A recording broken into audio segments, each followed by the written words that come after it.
the show, everybody. My name is Nick Henderson. I'm joined today by Brad Simons. Greetings. Nolan Hedstrom. We should do like a road trip podcast. With like Periscope? Oh, do you mean just like travel and record podcasts? Mixler. Yeah. Yeah, don't because know. you said we're not going anywhere. So we should just like rent a bus and just like go somewhere. A party bus? Yeah. We should rent a party bus, go downtown, drink, get back on the party bus, and then record a podcast on the way back. Why can't you drink on the party bus? It's a party bus. You could. Okay, yeah. You're totally right.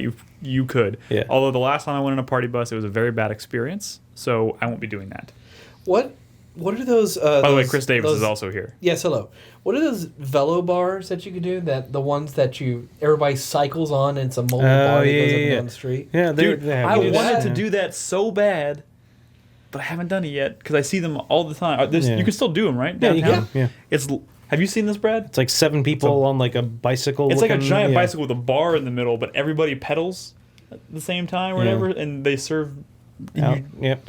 It's a bike that has a bar? Yeah. Yeah, Is there a but it's like 20 bartender? people. Yeah. Yeah. Is he biking too? Yeah. Yeah. And the thing is, they will kick you off that thing no matter where you are if you do not pedal the entire time. But what if you get wasted? And And I'm too trying then you to bad. probably pedal. just fall Is off. that even yeah. legal? I'm trying to pedal and I'm failing. If 75% of the people driving the vehicle are sober, What if everybody stops You're pedaling in the okay? middle of an intersection? Then you would probably get run over. Okay, that's what I thought would happen. I was Yeah. just... That's like what happens if a cyclist just stops in the middle of an intersection. You're right. I guess they And get he's run like over. just wasty faced. Wasty faced. Yeah. Yeah, I know they have one in Austin. I think they. Oh, they I think definitely There's at do. least another company in Austin that does it as well. There used to Well, be I there would used to be this guy on totally- UT campus who would ride around on a tandem bicycle with a harmonica, singing about how he gives free rides to class, and you just jump on his tandem bike with him, and he'll drive you to class. isn't it Does hard it- to ride a That's tandem cool. bike by yourself? No, I mean it's more difficult than a regular bike, yeah, but yeah, he would give people free But he rides was to class. Yeah. It's not free. You still That's have to nice. pedal. Oh, yeah. I mean, Well, I it's assume easier than quicker than I'm walking. assuming he expects the passenger to pedal as well. Oh yeah, definitely, definitely. Yeah, Yeah. you gotta work for it. Yeah. Oh man. So, what's been up, guys? Saw The Martian. Yes, I did too. we did see The Martian. Chris Davis. Chris Davis didn't No, see The for Martian. What a worthless human being. I haven't seen a movie since Well, this was the since, like, one. Ultron. This was the one you should have seen. I don't Since watch that many. Age of Ultron. Yeah, I haven't gone to see any movies. That's weird. This Speaking was of the movie you Ultron- should have seen. I started watching The Blacklist, but we'll talk about that later. Yeah. Yes. Right now, we're talking about The Martian, Yeah. which was an excellent movie. Yeah. I thought. Even having not read the book, Even having read the book, it was still an excellent movie. so which is good because a lot of times when there's a book involved, especially if you've read said book, Yep. it can put a damper on the experience watching the movie or TV show or whatever. So it was cool. So I saw it with you and Joel, and y'all both had read the book. Y'all listened to enjoy it, but that movie was really good. Brad, what did you think of The Martian? I liked it. I mean, it was really good. The Martian in theaters now. I'm sorry. although Neil Damon. deGrasse That'll be Tyson spoiled it on Twitter. $12,000. Yeah, I thought that was bullshit. I mean, I'd already knew the ending, but the fact that he spoiled that in one of his tweets is kind of ridiculous. What did he spoil? Wait. Well, I don't We want to can't say it. say. Yeah, I don't want to spoil it. I thought what it he was said. funny. I'd already seen it at that point. So so I didn't see the tweet, so it didn't spoil it for me, but whatever. But like, what I loved about that movie is that like that movie is incredibly tense, and it's like in any other movie out there, it's just really nerve wracking because it's terrifying to think about. But like, this movie managed to do that, give me the same like feeling of tension without like completely sacrificing like character development or like. I loved the characters, like all of them. We're in this talking about movie. Total Recall, right? Yes, Okay. What? He did get his ass to Mars. he did. Oh, I see what you did there. Yep. No. I liked all the characters in The Martian. I agree. I thought they were all good. I mean, And they were I don't want to spoil anything, but I kind of expected him to run into a Martian. I mean, that's the name of the movie. Yep. That's that. No. No, Brad. Sorry. You No. realize he is the Martian, right? What the twist? This moment of. Oh my god. Mind is blown. Oh man. No, it was good. It was good. It was funny. It was entertaining. I will say, if you like the movie's a toned down version of the book. Which is good. Like the comedy in the book is so much like larger than it was in the movie, which is not a bad thing. The movie was still fucking great. I'm just saying, if you like the movie, you'll probably love the book. I fucking loved it. There's a lot of comedy in this. Oh Dude, my god, yes. okay, He is one of the most fucking snarky and sassy and the greatest thing about this movie is that even at like literally, there's a moment in this movie without spoiling anything, but there's literally a moment in this movie where like it looks like, you know, any person in the situation would be like, this is the end. My life is over. And he still manages to make like smart ass comments but in a way that is not unreasonable. It still totally fits, it totally makes sense, it doesn't feel out of place. It's awesome. You're talking about towards the end? Yeah. Okay, yeah. All right, I'll just wave. Because the way they make the trailers for this film, they pitch it like it was 100% a survival drama. Well, I mean, it is. It is a survival drama. It is, but I didn't know there was this level of comedy. You've seen the joke he makes in the movie where he's like, "I am the greatest botanist on this planet." I guess I didn't catch. In one of the that. trailers, he says that. But yeah, so I will say that none of the trailers bring across the comedy. But it is so much there and more. It is a very comedic the best film. part. My favorite parts of the movie are the moments where, because he has like diary sessions where he'll like talk, and like those moments are by far my favorite moments in the movie because they're great. But anyways, don't want to spoil it. I would just say I highly recommend it. There is an audiobook, and I will tell you that the person who read the audiobook did a fucking fantastic job. Yeah. The reader, the guy reading it was great. Sweet. I went to a double feature drive-in. I saw your tweet, yeah. Of Blade Runner? Blade Runner and Total Recall, but Oh. I didn't stay for Total Recall. What? That's a great movie. Wait, the new one or the old one? Well, obviously the old one. Obviously. Okay, I was just making certain there. I've actually never seen don't think either I've of them. Really? So you should That's do that. Should I not have said that? I mean, so you it's a don't little need strange. you don't need to watch the new one. I'll tell you I don't know that. why I've never seen it. I Nick, know it's a movie There's I a like. lady with 3 boobs. I know, that's 3 why I'm like, boobs. why have I not seen this? And the movie is so proud of her too. Yeah, it is. She gets her like own scenes. Oh, that's nice. I didn't stay for Total Recall because I didn't go to the drive-in by myself, and I don't think Malia really wanted to watch Total Recall. Probably not. It has Michael Ironside in it. Yep, and it has, does. Yeah, he's the. Oh, is that guy who does the voice of Sam Fisher? Yes. That's I Yes. think, yeah. Mm-hmm. You get to eventually see him at a party. That was a joke, by the way. Blade Runner was good though, although it wasn't the final cut. You know what movie? Yeah. I really wanted to see, but we ended up going to see The Martian instead, which I don't regret, obviously, at all because I loved Yeah.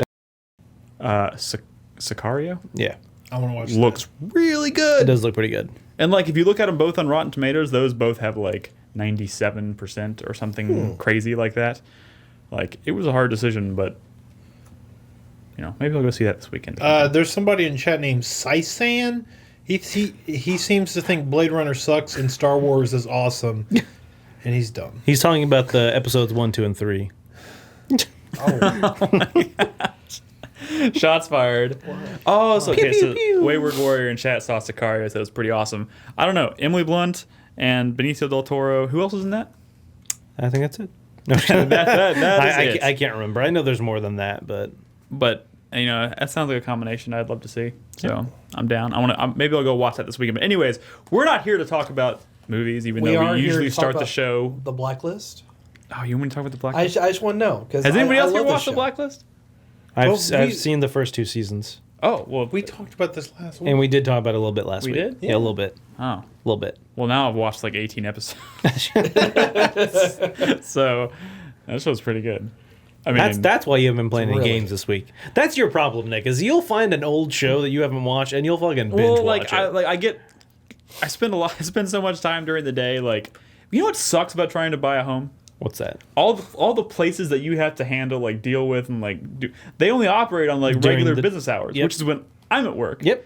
So I'm at work trying to make phone calls and send emails while trying to get my Also work done. trying to work, yeah. So I get home and I'm just like, I I'm just gonna lay on the couch for a bit, and I'm just gonna watch an episode of The Blacklist, and then I'll make some dinner and play a game, and then 3 episodes later, I'm just like, oh, that didn't happen. So that's what I've been having, and lately I've been better at it.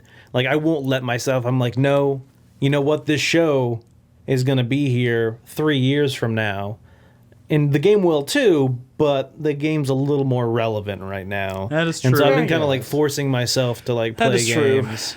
I mean, I didn't could be like mean to me and binge never watch. binge watch a show ever. I didn't mean to Sad. binge watch the Blacklist. In fact, I literally just started watching it just because I was like, I want to watch the show while I eat dinner, but I'm not really feeling anything else, and I've been curious about it, so I turned it on, and I was like, oh, it's pretty good. That was pretty good. That show doesn't pull any punches. Like that show gets like ramped up and super unexpectedly violent, pretty damn quick.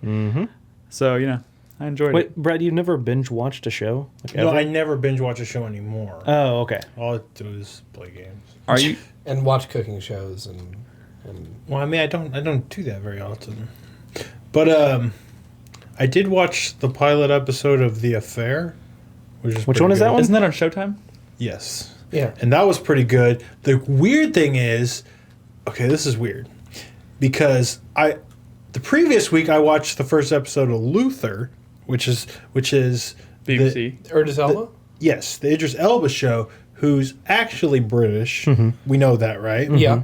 Whoa, The- whoa. Now, the lead character of The Affair is McNulty, who's also British, but he's not British on this show. Wait, McNulty And- from The Wire. Yes. And the woman from the first episode of Luther is the woman who's in The Affair, and I've never seen her in anything. She's probably British too.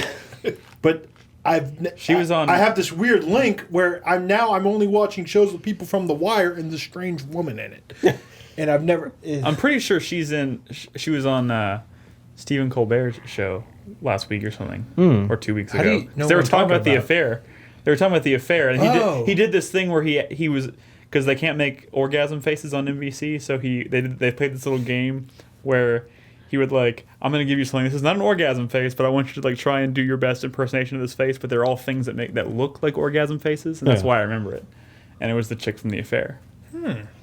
interesting. So she was also on Stephen Colbert. What is it called? The Late Show with Stephen Colbert?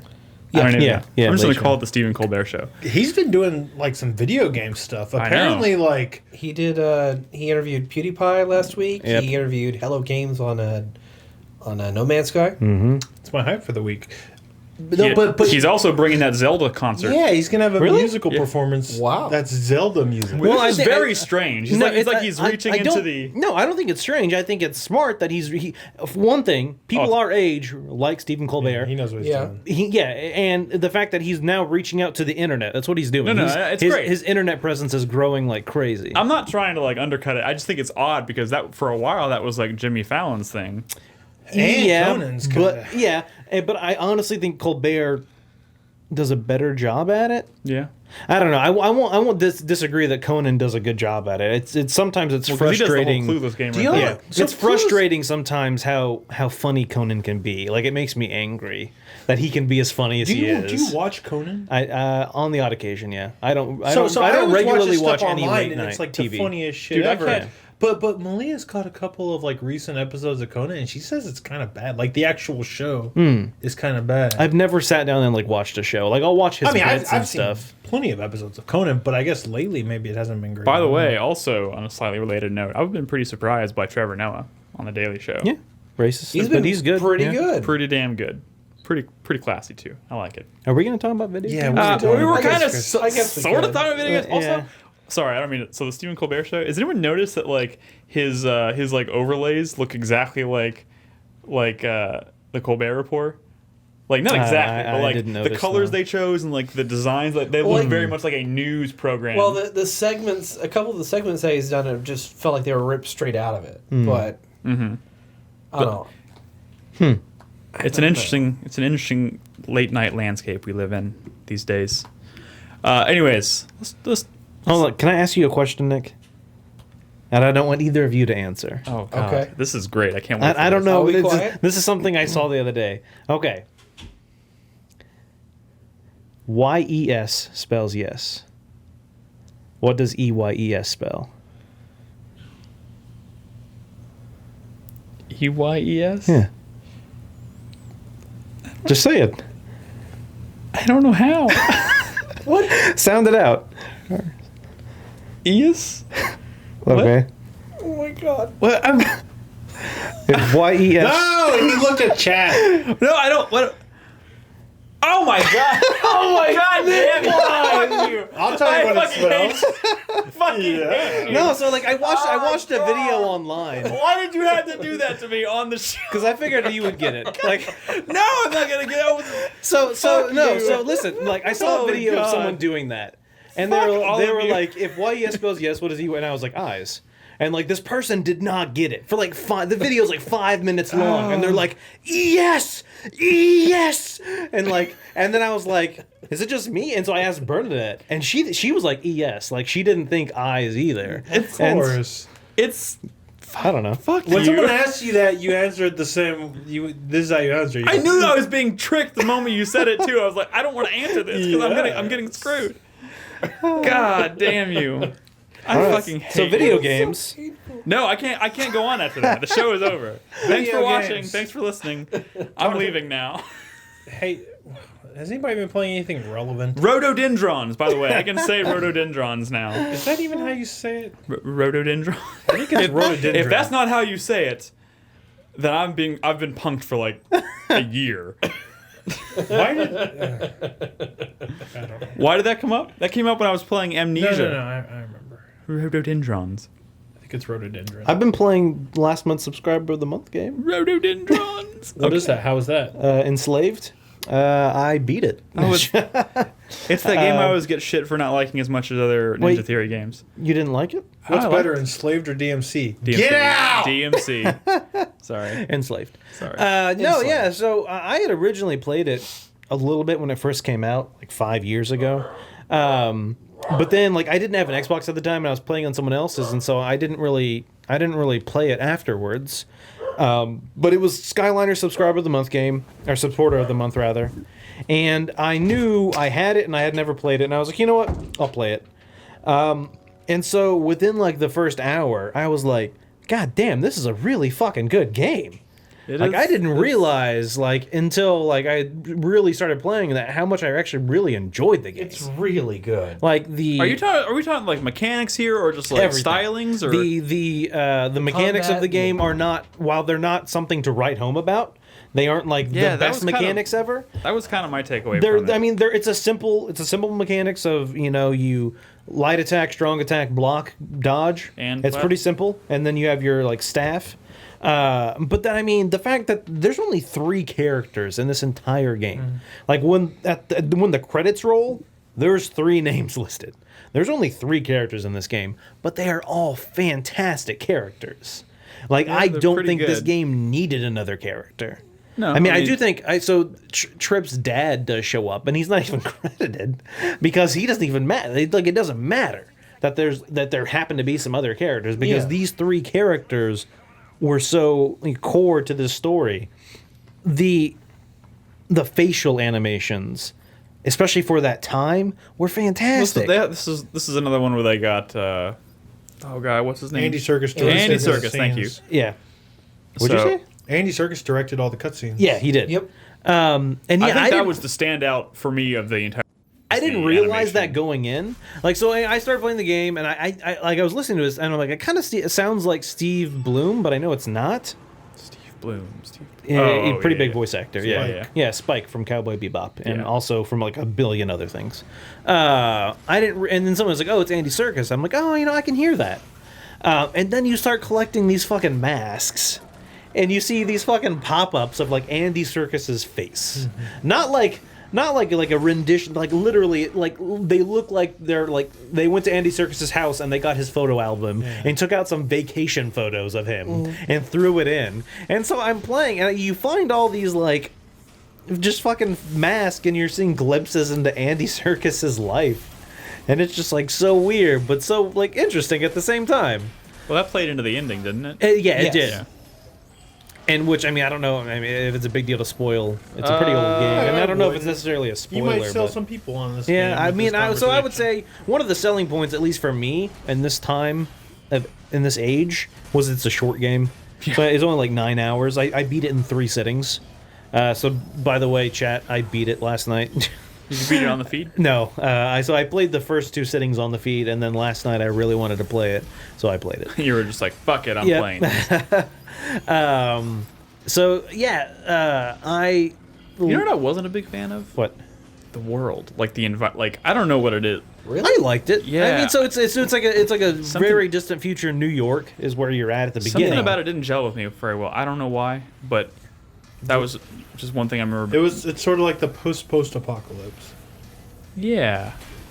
Yeah. Nature has Yeah, come back. nature's retaken, but now there are these mechs though that are kind of like They were remnants of an old war Yeah. that caused the end of the world. yeah. And they're still programmed and out there to kill humans. Yeah, it's pretty much Horizon, which I'm that's a game super I'm excited excited about. for. So, I mean, the setting and the premise is like very similar. now. But But the also execution is different. you have never played Horizon. the execution is different. But I will tell you, I have seen- that I guarantee you the characters in Horizon will be Yeah, nowhere there's no near as way. good There's as the no characters. fucking in Sure, this. maybe not. Because this is Ninja Theory, and this is what they're good at: creating, writing and creating and acting for really great characters. And that's for me. That was the standout of this game because I wasn't particularly fond of the platforming. I wasn't particularly fond of the combat. Wait, you didn't love the cloud? the Nimbus Cloud. Yeah, like it's Yeah. the Nimbus, like the disc you'd throw down and ride around on. Oh my god, those Yeah, sequences I mean, are that was fucking alright. Yeah, awesome. Yeah. I love Honestly, I that. forgot that even existed until you brought it up. Dude, so. it was like the first time I got introduced. Like Skyliner was like, "Oh, I didn't miss the clouds, did I?" And I was like, "What the fuck is she talking about?" And then I got to it, and I was like, "Oh my god!" Like I'm fucking like riding around on this, like I'm fucking Static Shock, like riding Static around on this Shock. like Or disc. Goku. Or yeah, I mean, This is Journey I'm to the disappointed West. you it's know Journey what to I'm the talking West, the Monkey King, whatever. Yeah. Yeah, it's references to that. That's what it's based on. You know, Monkey, and he has his staff and his cloud and his tail, which is like a fucking piece of fabric hanging off the back of him. But I love this game. It was short, and Short and sweet. While I'm glad it was short, I want more of it. Like a You're never gonna get sequel, it. I know a sequel would be fucking fantastic. Oh, yeah. But I know I'm not going to We get have any yet more. to get a sequel to any Ninja Theory game, right? Yeah, Right? Am I? I believe you're That right. is correct. Yeah. It's Yeah. new games are. I just don't think they do sequels. Well, that's I don't because think their they get games the don't funding. sell. Yeah. Yeah. You don't get to make sequels when your games bomb. Yeah, but also a lot of times you don't get to make games at all anymore when your games don't And sell. oh my God, they're the selling fucking- enough to continue making games. Well, that's because they took the smart route and decided, hey, we're gonna outsource or- the games or whatever. Whatever. we're gonna make Disney Infinity Yeah. 3.0 Yeah. to pay the bills. The fucking orbs. Oh my god! Like just every time I see an orb, you have to fucking go get it. They're it's everywhere. yeah. There's so fucking many. And you can't just ignore them because No, that's yeah. how you level That's up that's your what you shit. use. And it sucks. I was so mad when I found out. And that's one of the frustrating things about this style of game is sometimes if you go a wrong direction, you're blocked off from going back. And I missed at least 50 oh, orbs. the troubles of linear game I- design. And I was so I've mad. beaten this game about 3 or 4 times. I'm still missing 11 orbs. Wow. And it pisses me off. Did you, Chris Davis? Did you ever play the DLC? Pacey's Perfect 10? No. Yeah. Which is weird. I mean, why would you have played this game so much but never the DLC? Well, it came out several months after Yeah, that's the true. game, and I had already I was finished it told it was 4 like an times. hour long. Really? So, because it's a separate standalone story all about Pigsy, and it has nothing to do with you. oh, play as Pigsy. Pigsy. Oh, I really? forgot about Yeah. Pigsy. Then That's I don't the third know. character you're Yeah, the mentioning? Monkey, Trip, and Pigsy. Yeah. And Pigsy, I was like, man, You he's know, okay. I wouldn't mind going back and playing this again. Just Dude, it's short and Tell you sweet. It's so fucking good. I love just how they play with scale in this game. Yeah. How you're going through a city and you think you're just walking along like a standard ruin, and then it keeps panning out until you realize that's a fucking 500-foot tall mech. Yeah, so that's one of the things I talked about when I was playing the game is I love they definitely not only took these cutscenes that were directed by Andy Serkis, a lot of depth to them, but even the camera in the game, while a couple times it got a little frustrating, I think it played really well cinematically, similar to Uncharted. and it's kind of, the camera will change. It's not like a third person camera where it follows you all the time. There are many sequences where the camera's locked in a position, and you're moving, not tied to it, and it has some like great offers scale, like it gives you the ability to kind of like it'll pan out and show you more of the area you're in, and like I think it's just one of the many tools they use. Like that's one of the things they've used very effectively to make their games more cinematic, more. Then I also really like the enemy design, I know that the dog is like the first thing you see on the box art, but that sequence with the dog was just fantastic. Yeah. The first time you fight him, or when you're like running from him, or what? When you're running from him and you're trying to just figure out how to deal with this enemy. Yeah, it was good. And then at the very end, when you're dealing with the multiple giant mechs. Yeah. Oh my god. Man, maybe it's the mechs thing, man. Mechs? I've never been a huge mech person. Like the word mech has never. Well, don't call them mechs. They're robots. Yeah, there's you don't like robots? I've liked plenty of games with robots in them, but like you just prefer when your robots are dinosaurs. What game have I played that had robots? Horizon, your already favorite game ever. I'm pretty excited for that game. I know. But yeah, so one of the things that going into this game is I didn't realize there's as many puzzles as there are. There's like a lot of like kind of like problem solving in the world you're in, and kind of having to. You know what I'm saying? Like I really enjoyed that, and it's ugh. Oh no! Yeah, I think that's the first time I died on like an obstacle like that. Yeah, they're mainly focused on just the platforming. Yeah, puzzles, like kind of platforming puzzles. They're still really good. Yeah, I mean, there's like some of the ones from earlier before this when you're like. When you and Trip first get to her like village, and you have like the bridges, you kind of have to move around and adjust them, and then jump this way and have her move. And I love being able to. I think the issuing of commands to her was done really well. You don't do it too often, but when you do it, it's good. When you use her as a distraction, or when you have her like do something in the world, like use a lever or something. That is by far my favorite thing about this game is the relationship and how that plays into like the platforming and whatnot when you're. One thing that's kind of frustrating for me, and I don't know if it's like a spoiler. So the concept is you both are on some ship that crashes. She puts a headband on you, and you become enslaved. You have to follow her commands. Yes. And I don't think it's necessarily a spoiler, because who wouldn't see it coming, that later on in the game, she's like, oh, I'm going to free you. Yeah. And he's like, no. And I'm like, wait, what? Like he could have still took it. Yeah, you could have still taken it off and just still hung out with her. Why do you still have to like be in? You know what I'm saying? Because he looks cooler with it on. Is he like a masochist? Like he has to like. He doesn't want to tempt himself with the thought of leaving. Part of the idea of the collar is that it's tied to the life signs of your controller. Mm-hmm. So I realize if Trip dies, so does Monkey. Correct. When he has the headband on, if she dies, he dies. Take it off. Yeah. But yeah, I think he didn't want to be tempted with. If she takes it off, it's like I could leave at any moment, and you never know. But I think that's where the relationship grows in the fact that he can say, "You can take it off because I'm not going to leave anyway." Like I've decided that I'm not. She takes it off, and he's like, "All right, what next?" Yeah, yeah. So that was kind of I was frustrated, like because I got to that scene, and she's like, "I'm freeing you," and he's like, "Turn it back on," and I was just like, "Wait, what?" Like it literally threw me for a loop. I did not see that coming in a kind of a bad way. Like I was just confused by that, just because he was like, "Turn it back on." Also, someone in the chat makes a good point. If you turn it off, the HUD you would have no HUD. No, that is true. That is true. Because they do explain that the HUD. See, this is me backtracking all the fucking way because I noticed there were some orbs back there, and so I'm going all the fucking way to get those orbs. They do explain that the HUD comes from the headband is what displays it. I got him. Yeah. There's so many orbs right there. If only you could jump super high. What I like is that even though this is a really kind of out there setting and premise, it's like story in terms of like the setting. Mm-hmm. You know, I mean, it's post-apocalyptic, whatever. I like just how restrained it is. Mm-hmm. You know, I liked how it's not this big crazy like save the world thing. It's a simple story. Oh yeah, definitely not at all. Like it starts off it's a more personal story. It's just like she just wants to get home and she's gonna make you take her home.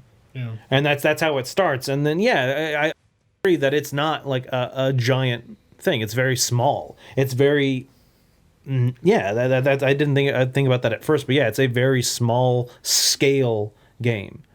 It's yeah, I like that. Hey, this game came out 5 years ago yesterday. 2010. Yeah. Look at that. Nice. How appropriate. Hey, I beat it on its 5th year anniversary. Oh wow. There you go. For the first time, yeah. Happy accident. Yeah. How long did it take you to finish? Because Like 9 hours, maybe? Maybe I'll go. Dude, like I like I said, be honest. I did that in 3 sittings. Fuck. I'm not gonna have time. Maybe I'll do it. I mean, if I did it on the feed, maybe. And that's But- why I did it, because I broadcasted it, and then my next broadcast, I was only going to play this once, just for Skyliner. But then I played it, and I was like, holy shit, I want to keep playing this. Yeah. Like, I really liked it. And so, yeah, I did it Thursday night, and then I did it Saturday morning. Like, I got up early, and I broadcasted it. And then I didn't want to wait until my next broadcast. I was going to do it Sunday, but I was too busy. And so I didn't want to wait till my next broadcast, so I just played it last night Kind and of makes finished it off. me interested in Hellblade a little bit.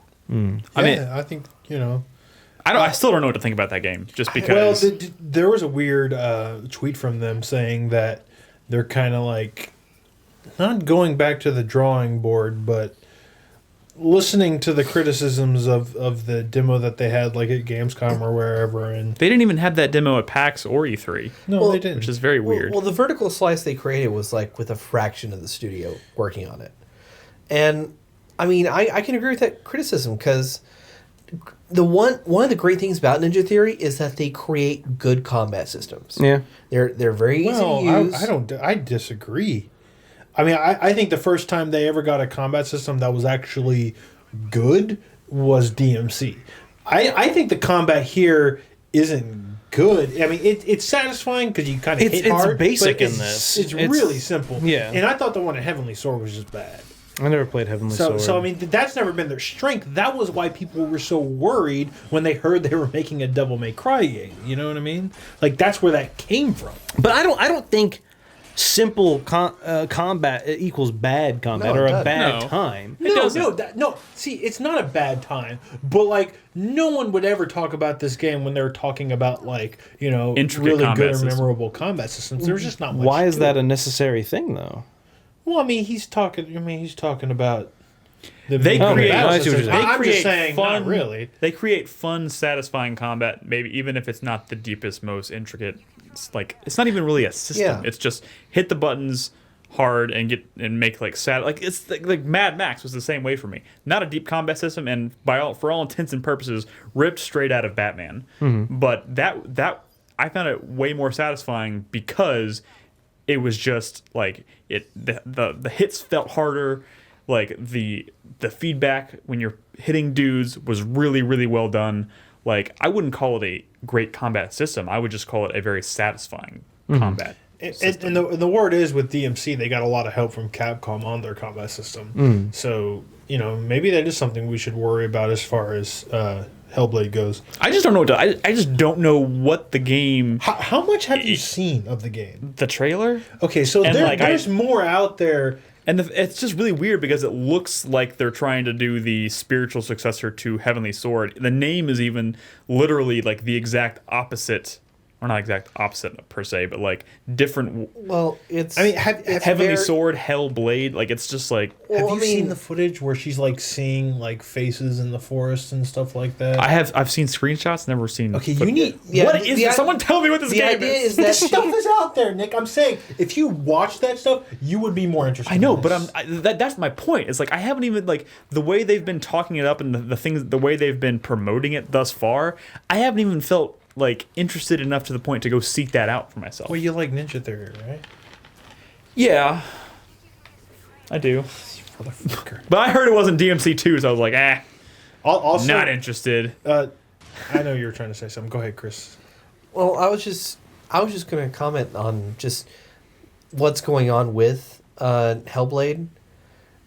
The thing I don't like about what they're doing with it is that Ninja Theory, again, when I go back to combat It's about system, mental illness, right? Or yeah, part of it's about mental illness, but as far as the combat system goes, again, when you have a Ninja Theory game with a combat system, the camera's pulled out and you get a view of the surroundings and the enemies, and the combat feels good. In this, it's a very close third person camera, and it looks just like really basic, like strike and blocks, and that's But- about it. So hold on. They're so going for something different here. I though. will I say, understand that. I will say that in this game, that's what it is when you're in combat. Well, no. In Hellblade, it's like over the shoulder. like Resident see, Evil 4. The thing, Oh, the thing never is, mind. Hellblade is going for more like one-on-one encounters almost. What I actually saw in some of that footage, which was combat encounters over and over again, it's more about kind of like the subtle animations of the enemy that you're fighting. It actually gave me more of a of like a Punch Out, or it's a a game that's spiritually similar to that Infinity Blade, which is a one-on-one like sword fighting game where it's all about kind of watching the tails of what you're fighting, so you know when to dodge or when to attack or when to block or which way to dodge. I think Hellblade might be going for that, which is why the camera is so close. Which would make sense, because if they're not making a big budget action game, it's a smaller project, it would make sense that you're not going to be fighting like 10 dudes at once, that it's going to be these closer, more intimate one-on-one encounters, which could be why it could be why it's okay to have a camera like that. You know, I actually like that it looks a little different when so many action games out there are doing what? They're just doing Batman or, just the same shit we always see. No, I'm not asking them to do I'm that. glad that this looks a little bit different. I mean, I think Ninja Theory is a developer that has made games that have had problems, and that's fine. But, like, I find their games always exciting in one way or another. Their games are refreshing. Yeah. So I'm staying optimistic about that. Is Capcom, it like a full retail release, or is that like a? I don't even think they know. Well, goddamn. I think they're describing it as like AAA indie or something. That's like exactly that. what they're saying. Yeah. What does that mean? They're trying to define that. They're trying to say that we can bring So much. AAA production values to an indie space. It's supposed to be like that. Oh, that's just a pop-up. It's a preview. It doesn't affect. Oh, okay, the cool. actual- It doesn't affect what they see. Okay. Just making Speaking sure. of DMC, real quick before we move on, Capcom said that there is no current plans for anything Devil May Cry right now. I figured as much. But well, some people were kind of hoping that they would go back to like Devil May Cry 5 or whatever, and it's not happening. But clearly. they did say that I mean, there was Resident Evil 7 is actually in production. great. They didn't Just say that. fucking great. They didn't say that. They said stay tuned on Resident Evil 7. Which means Resident Evil 7 is coming, and it's Sure, gonna of be course. I fucking. mean, I bet that's you surprising. anything, it's gonna be more Resident Evil fucking 6. No, so there's we no had fucking way, backflipping Nick. T-Rexes. What do y'all want to put money on this There's time no around? fucking way. I would I love for them to I go have back to I have all of zero optimism for the future of Resident Evil at this point. I say giant breakdancing rhinoceros. No. I bet it takes place in a zoo, and I bet you he's exactly fucking right. I'm sorry. I can picture it. I am sorry. All right, let's move on. What else do we have? I know, Brad, you had a weird. Yeah, maybe. Yeah, let's just start talking about this and roll that footage and I'll explain. This is gonna be weird because Okay, so I've been kind of in a gaming funk lately. I've started lots of games that I've been enjoying, like Metal Gear, like Undertale, like even that Shovel Knight DLC. I just stopped playing it. And I get like this sometimes where I'm just kind of moody. least once a year. Everyone I'm just kind has of moody about everyone what I has those play. kind of funks. Yeah. And I also started playing Soma, and like I think that game's fine, but I get moody, and when that happens, I just start trying weird random things, and one of these games, and the funny thing is all the games I'm going to talk about are kind of in a similar genre. And it's funny you were talking so much shit about mechs because all the games I've been playing. was I really talking that much shit about mechs? I literally just said mechs have never been like my thing. Okay, well that's fine. I mean, you're a bad person, but I mean, that's fine. I don't know if that necessarily even has like a negative connotation. It just means mechs is not the word mech is not something that normally a word. It's not a promotional term that gets me excited. Well, okay, fine. One of the games that I tried, which What about is the first, Robodix? which is the Does that get you excited? Oh yeah. the first footage you're seeing here is for a game called. I have a smattering of games that I've chopped together into a video. That's a weird name. This is Ring of Red. Have you heard of this game? Ring of Oh Rose? my god! This Ring was of Red. a first year. This was like a launch window title for PS. Man, you dug deep for these, didn't you? Well, so here's the thing. I've owned Ring of Red like forever, and I've never really played too much of it because this game moves really slow. This is actually not a battle. This is an encounter between two units on the battlefield. Think like Fire Emblem or something. But once you go into battle, that's when this encounter starts, and it's going to be hard this far away on the TV, this little, to kind of parse this out. But it's two lumbering mechs slowly moving. That's cool. That's nifty. So you're in your mech, and granted, this is just one unit. You can have a single encounter last a single round of combat where I move this unit, I attack this unit, lasts 5-10 minutes. Or no, there's a timer on it. I think it's 5 minutes or so, maybe longer. Where you're just kind of so you have this mech and it's all about. You see how I'm kind of aiming? I'm not really aiming. What it is depending on how far I am to the enemy, what type of weapon I'm using.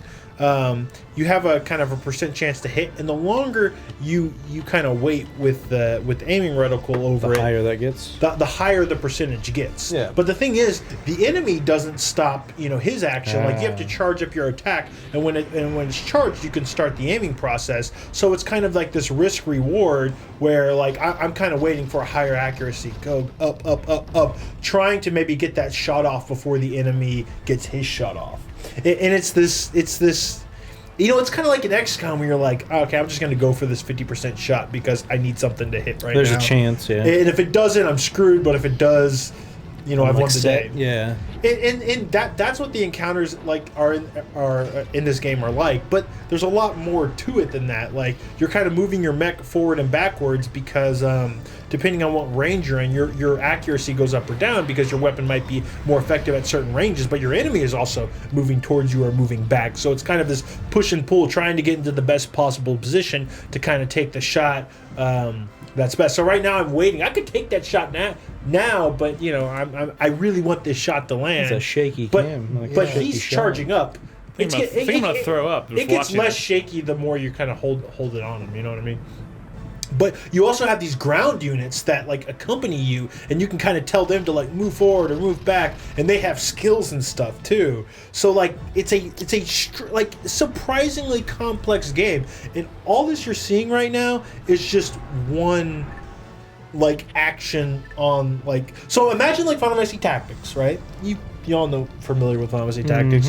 You move your unit over to another unit, you attack. He swings a sword. Yeah. Now you move your next unit, or the enemy goes. This is all one action. Yeah. So an actual battle in this game could last an hour. It's more 2 hours. almost more realistic. Combat this takes is a lot of time. You know what's funny is that Nick. turn order is determined by if I move to a position and just wait, it'll take less time to go again for that unit than if I were to move a unit and try to heal. But the thing is, the unit it'll say this unit's gonna go again at 0800 hours. It's turn order is listed in time of day. Yeah. And you'll go from day to night in a single battle, and I'll have units that. I'll have a soldier that if I equip them, if I have them ride the mech, you see I have some units riding these mechs. Yeah. And it's a nighttime during the battle. He can use a shot that lightens up a flare illumination shot Yeah. that'll shoot over the enemy that will increase my accuracy when I'm shooting against them. It's just cool. funny that battles last that long because really there's no sense of time progression usually in these more smaller tactics games. I mean, you see them in grand strategy games and stuff, obviously. But I Was just that thought the end that's of your kinda cool. turn? That was Right the there? end of not even a turn. The end of that action. one unit. Yeah. One unit acting. From when the video started, I think you took an action and then it just ended. Yeah, exactly. But there's cities and stuff that you can kind of walk to and occupy and get new soldiers and stuff. It's just very long form Hey, it's battles. Miyamoto. It reminds me a little bit of Ogre Battle. Yeah. Where a battle in those games can last a really, really long time. But one of the main reasons I've been playing this is not just because I've always kind of wanted to get to it. I mean, I love tactics games. It's a little weird that I have not played this through much of it before, but played through much of this before, but like a lot of tactics games, strategy RPGs, they start really slow. Are they spray painting your mech? No, they're healing. Oh. With spray paint. Yeah. So, I probably just messed around with it for a little bit, and I didn't give it enough time to kind of get into it, but I played this for like 4 hours on Monday. So you did like 4 battles? No. 3 battles. Or 2. God. Jesus. Yeah, no, I'm telling you. It's ridiculous. So, but, okay. I still haven't said it, but the reason I specifically wanted to finally give this a shot is that the director of this game is Yukio Futatsugi. I have a hard time saying his name, which is the creator of Panzer Dragoon and Phantom Dust. And I always had this game, but I didn't know that he directed this game until... It's been sitting under your nose, Brad. Fairly recently. And then, a combination of that of like, I finally got to give this a try, and that I've been in this weird gaming funk, and this is running in PC SX2, that's why it's all... I was about to say, this looks pretty damn good for a PS2 game. This game came out in like 2000. Jesus Christ. It definitely This is what you do good. when you get in funks, huh? Well, you dig deep. Yeah. So I'm actually moving my mech. I love the mech design too. Some of them like the enemy I'm fighting, it looks just like a walking boat mech. It's like a platform with legs. It reminds me of some of the mechs in what was the... Oh God, what's the name of the game from the guy? Describe it. Downloadable Get Trenched. Yeah. Very much so. So that was Ring of Red. Next up is a trailer for a game that I've been playing on my Vita. Because yes, while I have a Vita, what I've been playing are PS1 games. Because you know what I realized when I got a Vita? They don't make Vita games anymore. No, but they have a lot of great PS1 games. I mean, they occasionally come out. I'm going to play through Persona 4 Golden. I'm probably there's a game, Trails of Cold Steel, coming out in November. I'm going to get that. But I've been playing Front Mission 3 on my PS1 because I'm so goddamn frustrated that there's no new Front Mission game. And this is just one of the greatest strategy RPGs ever. It's like Final Fantasy Tactics, but you have mechs, and you can customize them like an Armored Core game, but it's like Final Fantasy Tactics. And, man, I love the fuck out of this game. I absolutely love it. I just want to show you a short trailer because... Never played a Front Mission game either. They're so good. They're so fucking good. I mean, there's giant robots in them, Nick. Oh. Giant robots. Sorry, I think you lost me. But like, the setting's cool, the story's cool. It has like interesting level design, unlike a lot of strategy RPGs these days, especially. And I love the art style. I love the big chunky mechs. That was like a walking cannon. That was so fucking cool. There's a lot of variety to the mech design. Yeah, a lot of variety, and you can customize them. And I love how even back then, like, every time you attacked, it was like super cinematic. Like it would kind of... Is this trailer remastered? Because some of the cinematics look way more advanced than a PS1 game. I just popped the disc into my PS3 and recorded. But that was recorded directly from a PS1 game. Yep.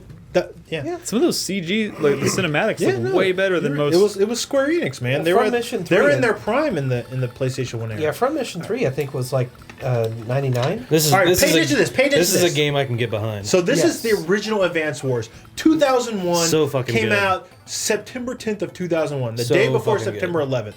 This is a launch window GBA game. I've been playing this. I love the fuck out of the Advance Wars series. But I'm showing you this. I want you to pay attention. Look at the animations in battle and how cool they look. Great fucking sprite work. Launch window. Definitely. Game Boy Advance game. I absolutely love how this game looks. I've been playing kind of a variety of Advance Wars This is one of games. my favorite Game Boy Advance games. It's so fucking good. Yeah. And Advance Wars 2's even better. Dual Strike's good too. I've been playing some Dual Strike on the feed. I've been playing this on the feed. The other day, after playing this for a while, I was like, now let me show you some Advance Wars Days of Ruin. Now I want you to look closely. Look at these combat animations. I'm gonna attack this jet here. Look at this awesome sprite work. If you could hear the music. Also, it's so good. Absolutely great. So much style. It's so colorful. The animations were great. That's one of the best things about it. Fucking great. Now, Advance Wars Days of Ruin, and I've talked about that game on the podcast, but we didn't have video back then. I just want to show you, because y'all don't really play many of these. I mean, I've played all these Advance Wars games. I've played 1 through 3. Okay. Well, but you didn't play Days of Ruin. I didn't play Days of Ruin. That footage is about to start in a second, and I want you to see the difference. I'm going to go into a combat encounter, and I want you to look at the difference between that and this, okay? So two games I've been meaning to go back and play, GBA specifically, are Battle Network, Mega Man Battle Network, and Advance Wars. Yeah. So is Days of Ruin a good one to go back and play? Days of Ruin is a good game. It is absolutely charmless. It is super serious. Like, the game opens with the main character Charmless. going, I want to die. I want to die. The world's ended. It's like this apocalyptic setting, and it's super self-serious. They don't have all these lovable characters anymore. Really? Also, as you're about to see right after this attack, it looks like dog shit. This is a launch GBA game. Days of Ruin was a kind of late era DS game. Yeah. Now I want you to see what happened to Intelligent Systems. This is the same company, the same team making these games. Wait, look at this battle. This is Days of Ruin. Yeah. A late DS game. Look at this garbage. Oh, what? What the fuck is this? Oh my god, that looked horrible. What is this shit? I can understand the point of bringing in the camera to get the. I don't better. give a shit. This But- looks like garbage. No, yeah, you need to do this better sprite work in order to the sprites justify look the camera. horrible. Like there's nothing there. I did not see that coming. It looks like they had like maybe like a placeholder thing to like just have it in case. they forgot to swap out they the forgot to graphics. put in the high quality PNG. It's like they're using a fucking JPEG that they emailed back and forth 30 times, It's so and it's bad. a lost quality. It's the same fucking team. I just wanted to show this footage because it's absolutely hilarious. That's what I've been All playing. right, so maybe I'll go back and play Advance Wars 3.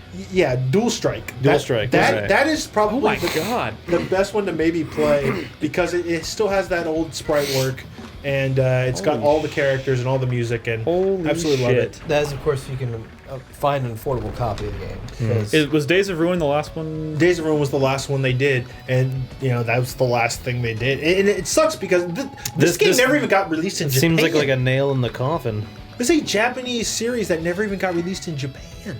Because they didn't want the They didn't want that ugly low res exactly. JPEG shit They in their didn't want to country? like fucking put shame on themselves. But That's terrible. the Advance Wars team, the last thing they did was Codename Steam, which I thought was really great. Oh, yeah. I would love. We're never gonna get a sequel to Codename Steam. It bombed horribly, like we Yeah. all knew was going Yeah. to. Well, they didn't do anything for it. But so. that engine and that level design, like that would be a great engine to do like a tactics-based Yeah. Advance Wars game instead of doing like kind of the major battles. But didn't they Just jump- have like a few of the COs kind of go into like a tactics style battle, but in the Codename Steam engine, like that would be such a smart way to bring it back. Didn't they jump straight back into doing another Fire Emblem? Is this? Yeah, no. I mean, Intelligent Systems they do Fire Emblem and Advance Wars, but the Codename Steam was made by Fire Emblem Awakening was very successful, wasn't it? Yeah, no, it was very So successful. I would imagine that might be another major reason why we're not going to get a sequel to Advance Wars anytime soon. Because I know, but the fans of Advance Wars love Advance Wars. Advance Wars is not a game that the people who played it just kind of like it. I mean, it is a loved franchise, and people are really sad that it is gone. And I would love to see it come back. Yeah, I agree. And I think that's a way to do it that could recapture some people's interest because those God. original COs are some of the coolest parts. I can of these see games. the pixels from here. Yeah. What's It's going pretty on? bad. But yeah, that's what I've been playing. An assortment of tactical games because hey, I love me some. This is one of my comfort food. You know what I mean? Yeah. Like when I get in these funks, I need something to play that I'm kind of comfortable with, even if it's a new thing like Ring of Red. And this is kind of what I fall back on, and hopefully some game soon will bring me out Speaking of of this. falling One of the- back on, Well, real what quick. does Chris Davis fall back on? Well, I did want to mention to Brad real quick. If you like tactics games, one of my favorite Super Nintendo games was called Super Conflict. It was I on the have Super no idea Nintendo. what Give it a shot. You just Take a named a look at game that It's Brad a- has never heard of. It's pretty good. That's- It's a hex-based version of That in and of Advance itself Wars, is basically, impressive. without the powers.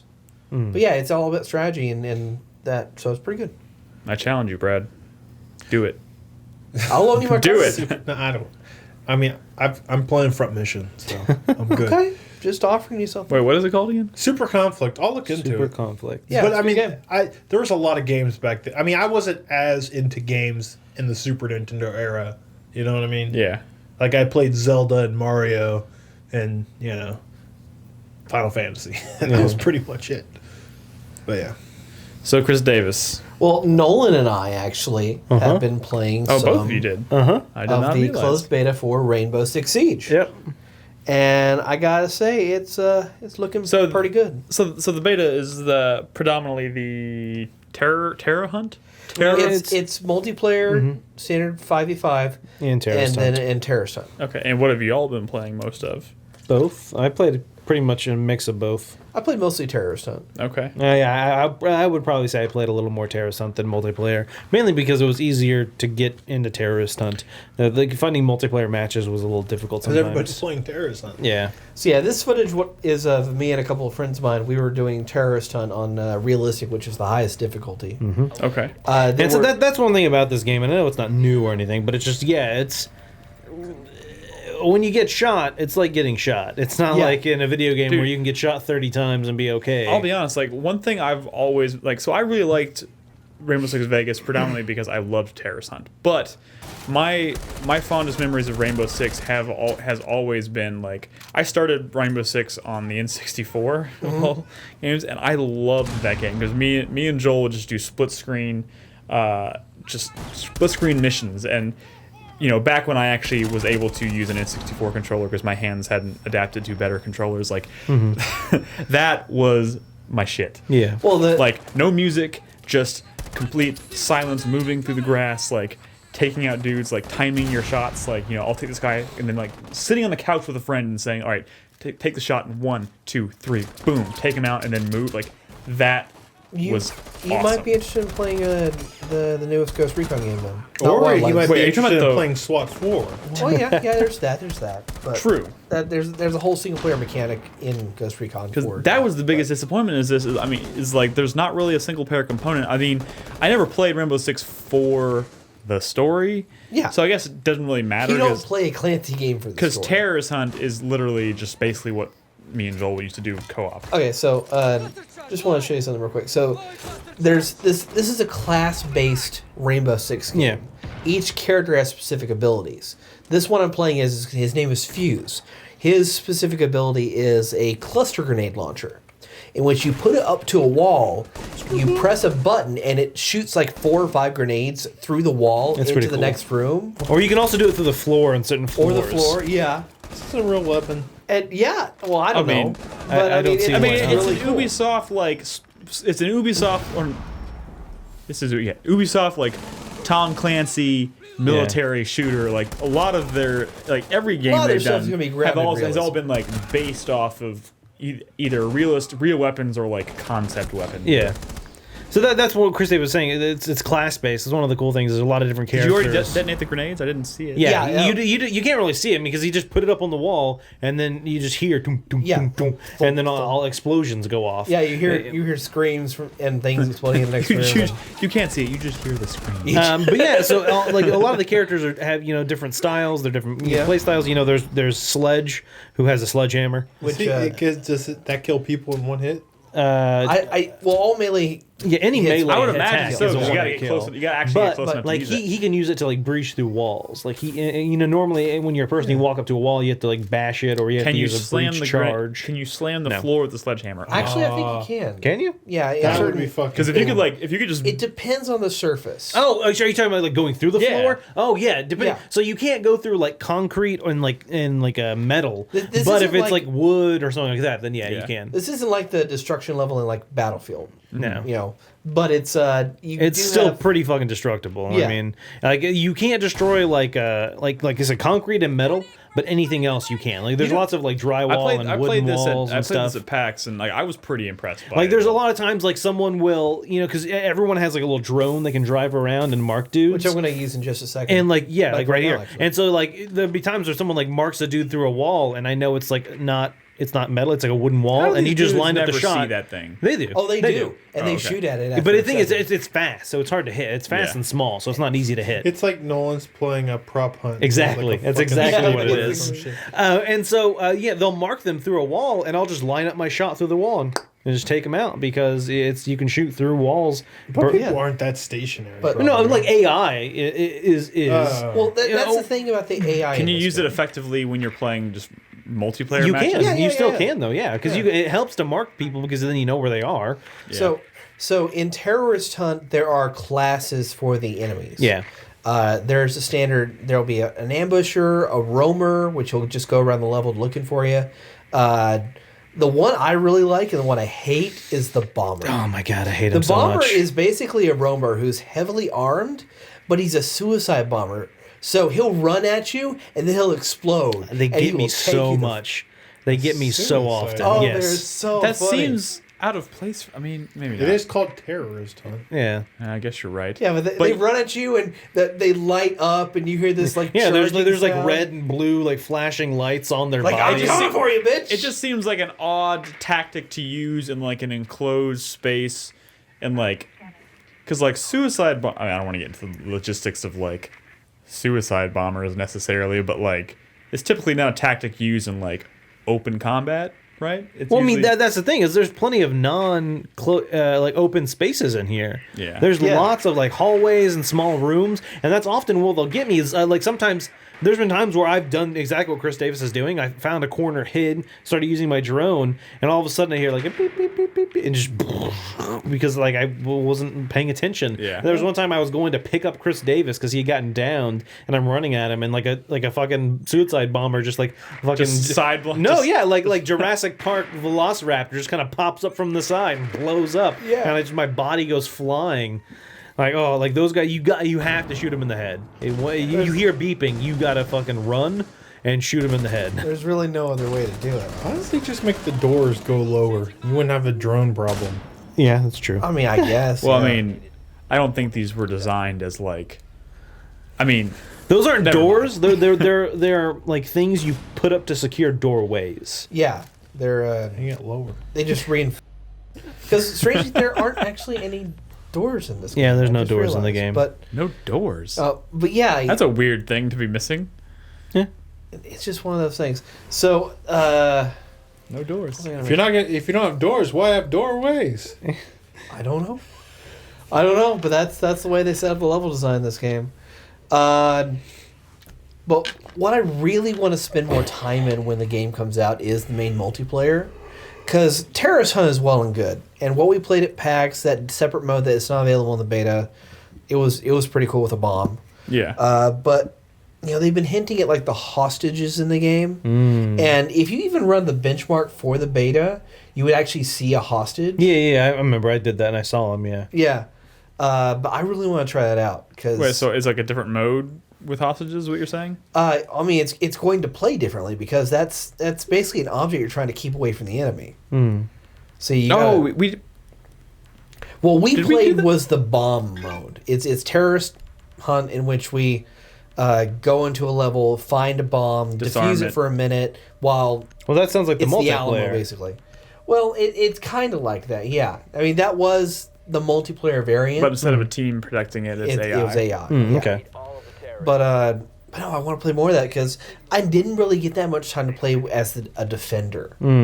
Because in the multiplayer mode, it's attackers and defenders, and Correct. there's different classes for each side. So you have to choose characters for each time. So the first time I was playing multiplayer, and we were on the defending team, someone was like, "Nolan, go set up some mines, some remote controlled mines."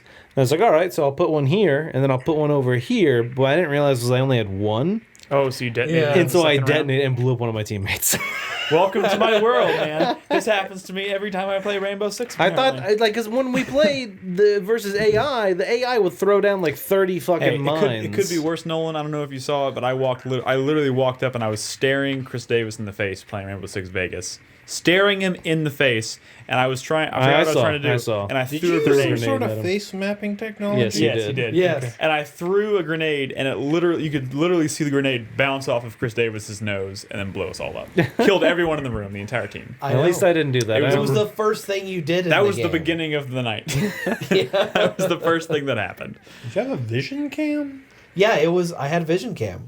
Yeah, by the way, that was creepy for the entire night. It was just like, it's fine, Hey, Chris Davis. whatever. like- I thought that was pretty fucking cool back in the day. well, yeah, but now you're the only person with their actual face mapped to the character. But what's a vision cam? So it was this little The bitty Xbox webcam that came for the Xbox 360 back in the day, What? before the Kinect. It's like several years before, and a bunch of games tried to take advantage of it. But in Rainbow Ironically, Six- the face mapping technology appears to work better than like the NBA, NBA? NBA Yeah. face map. yeah.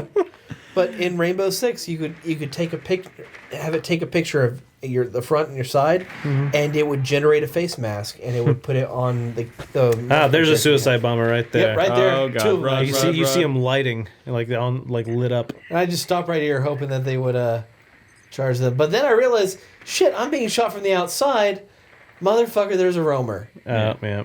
And that happens all the time if you're not careful with Well, yeah, that's the downside of going into that drone mode is you're very vulnerable. So, I know Chris Davis is going to pick this up. I would assume. Yeah.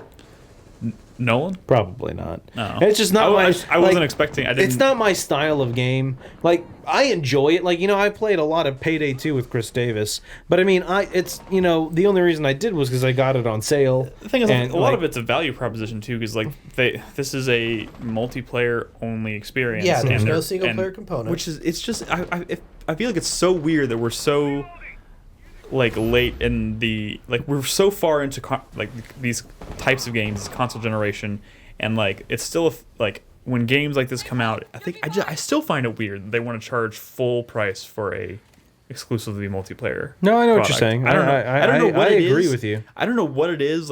It shouldn't make a difference that like you pay $60 and you get like a 4-hour single player mode to go with your predominantly multiplayer experience, like Call of Duty every single year.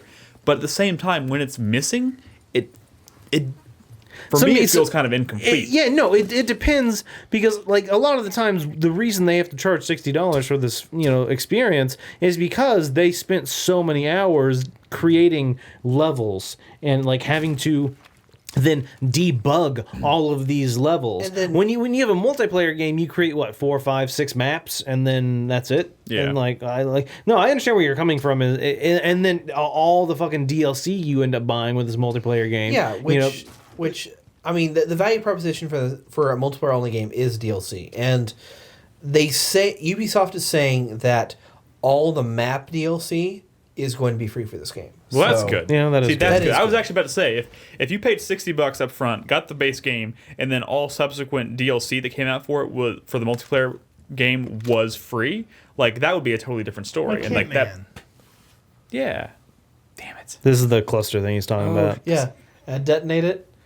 Thump, thump, thump. And Oh, it just shot? Did it destroys a bunch of barbed wire, kills 2 enemies in there. Oh, low. So it goes through the Yes, wall. you, and it you, goes through the it's a wall. spike that goes on there and it shoots grenades out the other side. But it only goes through the thin walls. Yeah. Now, if they've reinforced the wall with like iron sheeting, then Does it you just blow can't up in do your anything. face? No, it just you can't But that's, do it. Yeah. I mean, you have that iron sheeting, and the counter character to that is a guy named Thermite, and he's got these exothermic wall charges, which just take a little bit more time, but they just blow the fuck out of the wall. I like thermite. That was Also, Nick. thermite gun was the coolest thing in the Order. So I hear thermite. I'm like, all right. I like thermite weapons. Also, Nick. The reason they are trying to sell multiplayer only games for $60 is because they spend a lot of money. Like Call of Duty Activision spends a lot of money on like a 5-hour campaign of Call of Duty, when most of the people a lot of the people don't even get through the 5-hour campaign while they play hundreds and hundreds of hours of the multiplayer. It's a waste of money. I mean, honestly, Rainbow is mostly multiplayer. The thing is, it feels less egregious for me with Rainbow Six because Rainbow Six for me has never been associated in my mind with You see how quick he like a died single there? player campaign.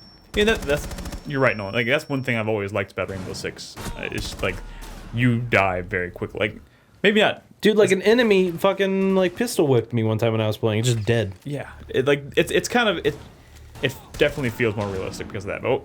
But because Rainbow Six has never been a game that's like I've associated with single player, it doesn't necessarily feel like a bad thing. But see like Call of Duty Black Ops 3, which on last gen platforms now is going to be multiplayer only, but I'm assuming they're still going to charge at least close to full price. Like I think 50, I heard like 50. $50. Yeah, it's $10 off. Like Call of Duty for me has always been, it's a great multiplayer game, but a Call of Duty without a single player campaign feels incomplete to me.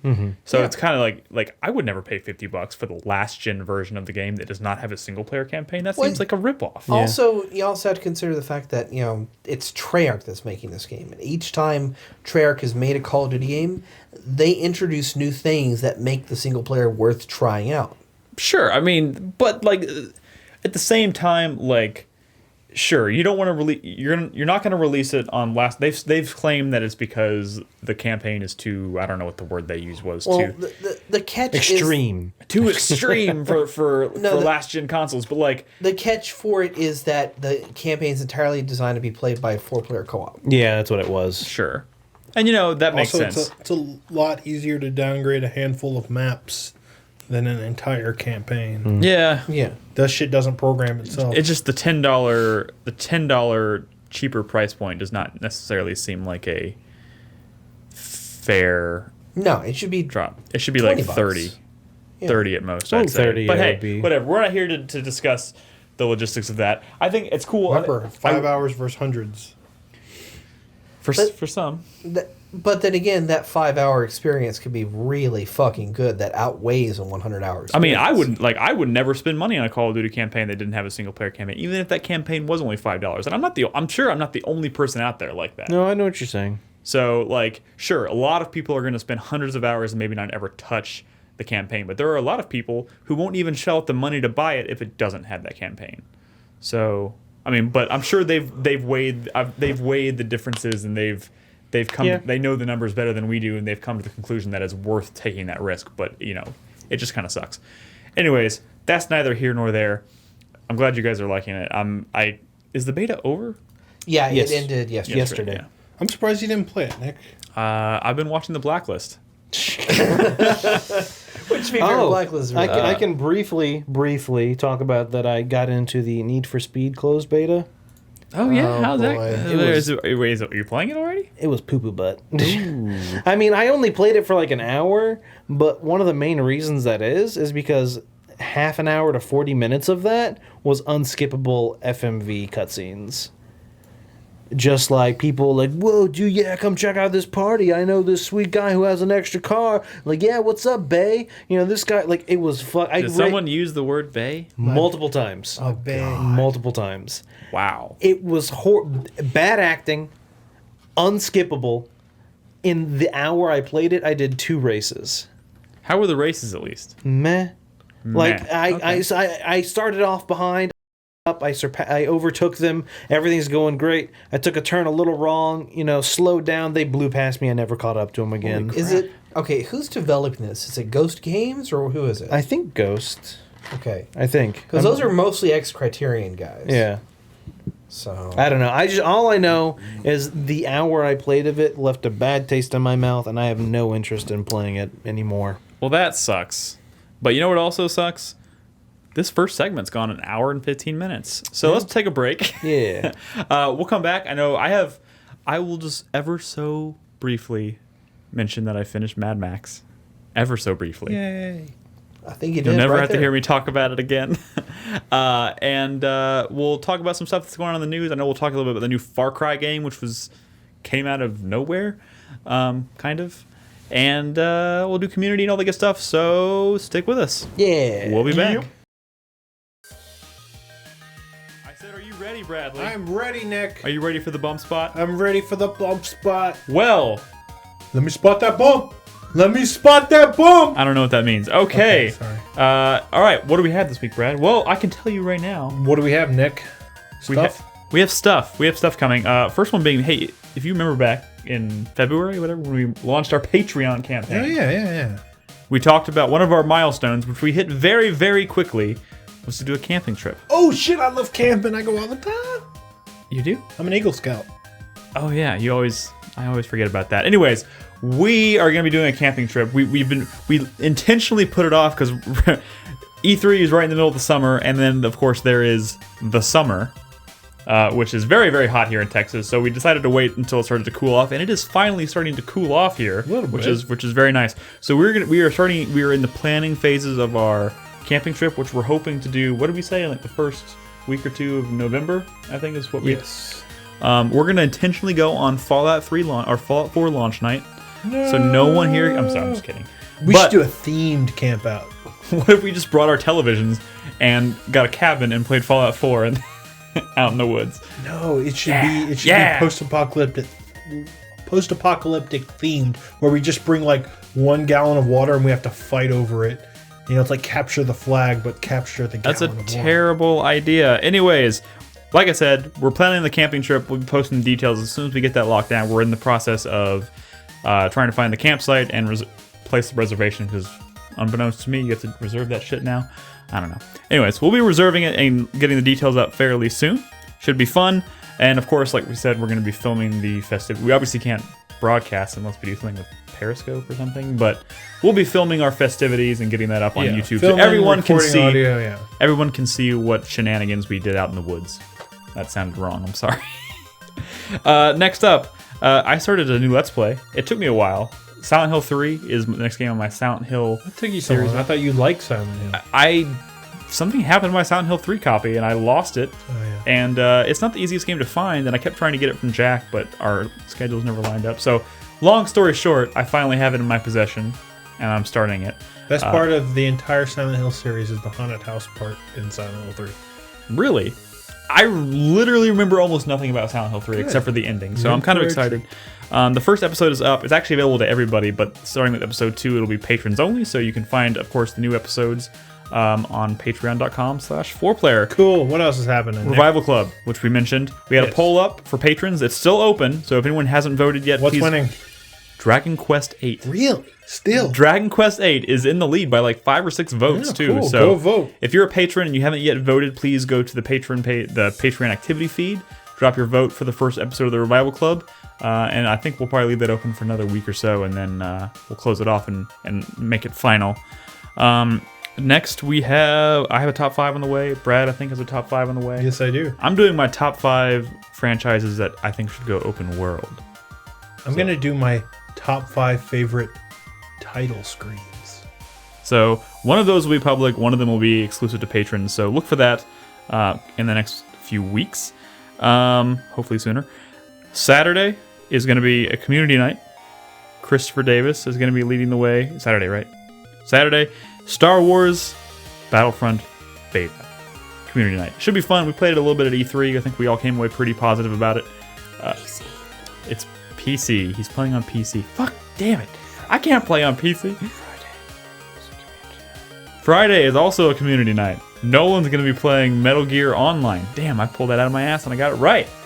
So Friday night and Saturday night we'll be doing community-centric things on the feed at 4pp.tv. So please come hang out. We need to put a thread in the forums where people can come and kind of RSVP if you want to be a part of it. So we'll get that up. We'll make sure we get that up after the show. And last but not least, Brad, I'm sorry. I've been talking very fast. You didn't have a chance to talk. Hippie Chat. Hip Chat. I sent everybody an email a few weeks ago. If you're a $10 or higher patron, you should have an email in your inbox. If you did not get it, please let me know on Twitter or email or whatever, and I will make sure I get you an invitation. But we have plenty of patrons hanging out in our patron-exclusive Hip Chat room, and we frequently talk, and we're going to them directly to ask for feedback on Patreon-related things or community-related things, that kind of thing. So it's a direct line of communication between you guys and us. So if you're interested in being a part of the room, just let me know, and I'll send you an invite if you're a $10 patron or higher. And I think that's it for the bump spot this week, Brad. Yeah, cool. I think it's time to get back to the show. Let's get back to the show. Back to the show. Goodbye. Bump on over to the podcast. Welcome back to the show, everybody. We're back. So we're going to talk... Guys, hello. What's up? Big news. I finished Mad Max. Oh, God. About time. That game is long. I love that you like Mad Max, but Dude, the game was great. Game was great. But did you like it? I liked it a lot. Did you ever get to a point with the magnum opus in which it actually controlled well? Yeah, after about like 5 or 6 hours in the Nick, game. are you aware that it's not normal that you like that game a lot? It's fine, Nick. We're happy for you.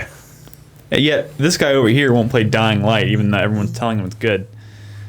Is it good? It's good. Oh my good. God! Fuck you, Brad. Did you I'm even? not asking you guys because y'all love Dying Light and you're biased. You didn't even read my review. Wait. So your question is, do you like a game? Yes. Well, I can't trust you because you're biased because you liked it. I know. That's my joke. I will also. I'm going to ask chat. I will play Dying Light this month based on what happens in chat right now. Type 1 if you would like me to play it, and 2 if you do not want me to play it and you'd rather me be playing something else. Somebody By the way, posted somebody- a link to my review of the game. It's just a big thumbs up, right? It's like a compliment to Joseph's middle finger to Brink. You just said a thumbs up. No, I'm gonna do I that actually review. used words. Hey, look, there's numbers flying by in chat. It looks like most people are saying 1. What'd you say 1 was? Yes, play it. They started typing 1 before I even said what 2 was. You were going to find an excuse no matter what. Faust said 2. Do you know So you're that? gonna go off just Faust. I trust his opinion. You know he likes Final Fantasy 13 more than Final Fantasy 6? So why do you trust his opinion? I don't. He's a lunatic.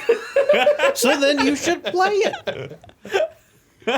You should do the exact opposite of what Faust says. That's hilarious. I'm sorry. Anyways, someone in chat said that I'm using the word great loosely, and maybe I am. But you know what? I did have a lot of fun playing Mad Max, and I'll tell you what, there is totally a Fury Road sequence at the end of that game, and it is fucking awesome.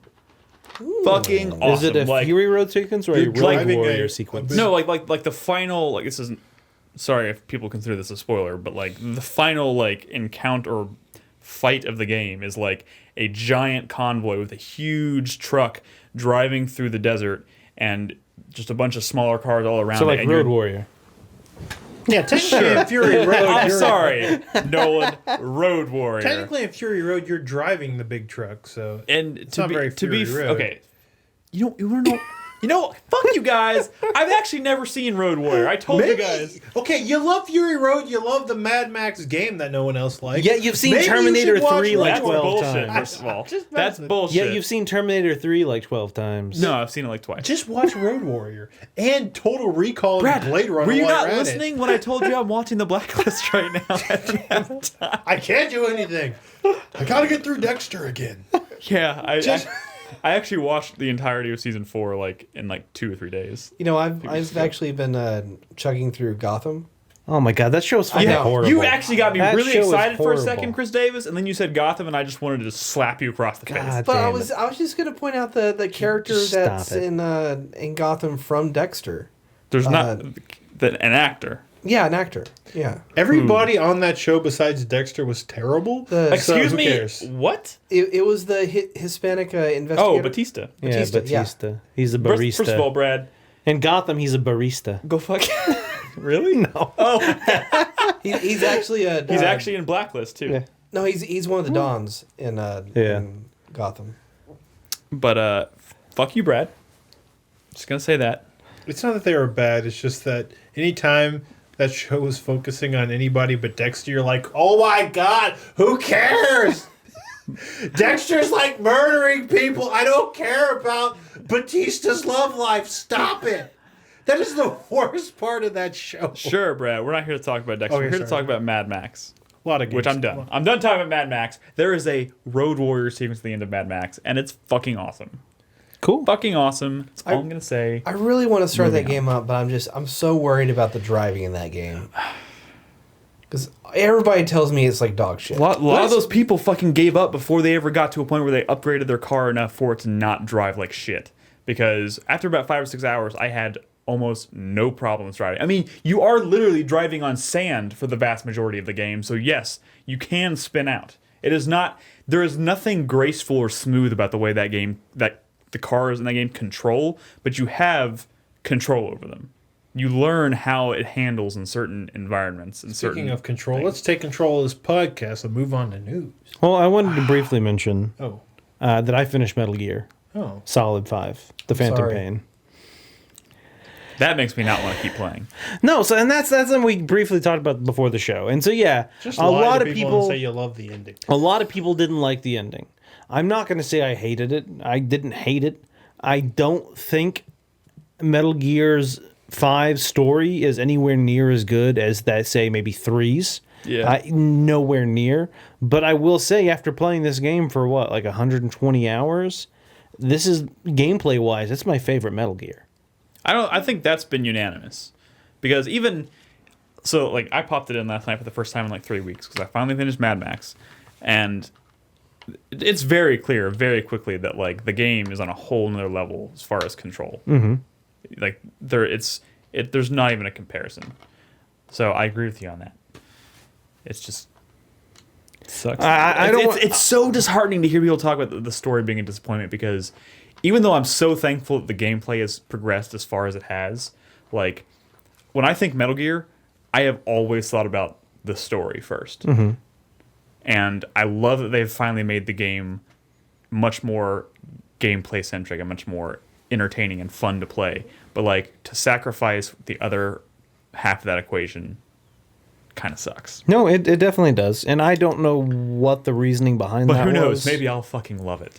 I think it's called running out of money. Yeah, and that's It one of is the that, things. right? Yeah. It's not like an artistic choice. It's No. not like No, it Band of the was not an Sopranos artistic or something. choice. Yeah. It was not. I mean, I definitely know that towards the end, they were saying that Kojima was spending too much money on the game. Yeah. There's a lot of talk about that being one of the major reasons behind the falling out. You know what? Transitioning to news, you know what Konami's doing about that? More microtransactions! And the microtransactions they're introducing are bullshit. So if you didn't hear, you can now buy insurance for your forward operating base. So if someone comes to your base and steals shit, you get it back.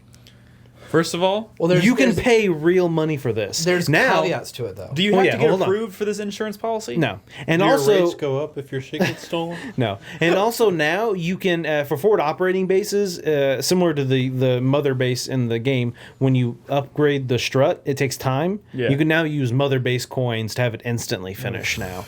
That is disgusting. It's fucking disgusting. Fuck you, Konami. It's fucking all. ridiculous. Fucking insurance. Yeah. So the caveats were certain soldiers, if they take, you don't get them back, and then nuclear weapons. Yeah, you don't get nukes back. Yeah. I didn't even know there were nukes. It's not a big deal. It's part of the FOB should be. system. It's yeah. It should be, but it's not. Yeah, they're not a big deal. I've never even seen one. it's not even critical to like the overall gameplay experience. Yeah. It's, it Nukes, has no am I right? importance on the story. Yeah. That's fucking... But yeah, like it's just ridiculous that they added that. Like, oh my god, like I don't know, we're like people just bitching that like my shit's been stolen. Like it's not even like What do I have to do to not play with the forward operating bases? just don't do it. Just don't do it. So I don't have to like disconnect from the internet or something No. to do that? So it gives you an there's option? going to be a mandatory mission that makes you do a forward operating base, but then after that, just don't do it anymore. Okay, good. You don't have to do I it. will not be You're not partaking. going to be able to upgrade shit. But so that's the thing. So forward operating bases are like another mother base. So if you at the end, so when your forward operating base, or sorry, when your mother base is maxed, you have a limited. Each only have your so- combat unit can only have so many soldiers, like 100 something. I have 200 in my combat unit because I've maxed my forward operating bases combat struts. So now I can have more people, which means I can have more people in my R&D, which means things get researched faster. Can I which do means, the forward operating bases without being invaded? So you can do the forward operating bases. You're going to get invaded, but the things you lose, it doesn't affect you at all. Okay. Like I have lost many times and I've seen no real effect. Kinda. If they go after your resources that are available on the struts, then you'll lose something significant. But it's nothing that you won't get back over time. But that's what I'm saying. So they might take some resources. They might, but it's also it's kind of different from what you have in the main game. Yeah. But then also, if someone comes into your mother base and fails, you get resources. Yeah, you get You a just lot get of 'em. money and resources for Dude, it. like, my mother base is not the best in the world, but the past 3 days I've logged on, someone has failed invading it. And you get, like, 300,000 GMP, a bunch of resources, free dudes. If someone just fails to Free invade... dudes. Yeah. If someone dudes. just fails to invade your mother base, you just get free shit. The look on Brad's face when you said He was free excited dudes about the was free very, dudes. very excited. Yeah. My only problem with like the mother base and the FOB stuff is, well, one of my problems anyway, is the fact that a lot of that construction that has to go on for the struts is in real-time gameplay. So You can put it in rest mode, hold though, on. can't you? No. No. So anything that is in the game itself, not online, is real-time game. So yeah, the final ones take like, I don't know, 12, 13 hours or something. Not So you maybe have- not that much. Maybe not so that you have much. to play for that amount of time in order to get those upgrades. Or I But- can just leave the game on overnight. Yes, the forward operating base stuff is real lifetime. But the last ones of those do take a very long time, but it's real lifetime. It's not in-game time. So yeah, like anything you develop for the main story, yes, is game time. Like you actually have to play. Some of the higher up like weapon developments take like multiple hours, but that means the thing is usually worth it. Well, I'm finally diving back into it. so- Insurance. Thank though. you. Insurance. Fuck insurance. Lame as hell. Yep. I want to know just how much they charge and for how long it lasts. No, you don't want to know. Don't even Yeah, ask the I question. did- Is it for didn't- just like one invasion, or can you get 5? I think or- it's for a time period. Asking the question is just opening the door to maybe saying yes. No, and no, I don't think anyone. Next week, Chris Davis is going to be like, guys, I bought the insurance. I don't think anyone I in our haven't played Metal community Gear should in a do week. that. Like, just please don't give Konami more money. They don't deserve more money. You gave them money because you bought the game, but you did a good thing because it's a good game. But don't give them any. That's literally just free cash for them. Yeah. Fuck you, Konami. Yep. Yep. Especially for what else they did in the news recently. Oh, you're not going to bring the pachinko shit up, are you? Well, might as well. I mean, you Why just do said we- the word. why you do- said the word. Why do we give a flying fuck about the pachinko machines Because that Konami's it's a announced? Metal Gear. They really Who making a cares? Metal Gear pachinko You know how many machine? Called shits Big I Boss. gave? You know how many shits I gave when people were like, "Oh my god, they made a Silent Hill pachinko machine." Everybody tweeted Nick and tell him they made the Silent Hill pachinko machine. I gave zero fucks Actually, no, because you got Silent Hill was free- dead. Because Silent Hill was dead way before they did the pachinko machine. It's not even like rubbing salt in a wound anymore. It's just like it's already dead. The damage is done. I don't give a shit. They can do whatever they want now. I'm sorry. I'm a very angry person. You were a little upset. Also, Not about the pachinko machine. I don't give a shit about the J pachinko Hit machine. says there's 1, 3, 7, and 14-day options for the insurance. Oh my god. Oh God! And how much does that cost? Now I have No, to no, know. no, no, no, no! Don't ask the question. Well, J Hit's gonna answer the question. Well, now probably too much, that- and that's Oh, ridiculous. God. Anyways, was that actually in the news? Were you gonna talk about pachinko machines? Is That there was any- just a small thing. Yeah, Oh, there's okay. Konami has trademarked a Big Boss thing for So guess what? gambling. So we assume it's a pachinko machine. You're gonna get a Metal Gear pachinko machine. It was going to happen anyway. Whoop-de-doo. It was only All right. a matter of time. Next, I bet you when you do good on it, it's going to be like, like the. You don't see that very often, do you? Oh, because it's when you use the Phantom cigar, it does like the music. Oh yeah, I've only used this Phantom cigar like once. Yeah. what else is in the news? I know. Chris Davis was about to click something. Yeah, click something and then we'll talk How about about that? Let's talk about that. it. Oh, Okay. this wasn't much of a news topic, but it's been a pretty news light week. I just wanted to mention that Cyberpunk 2077, we got a little bit of info on it, and it basically was CD Projekt saying simply that the size and scope, yes, not just the world size, but this is a much, much larger game than The Witcher 3. A game that was already tremendously large.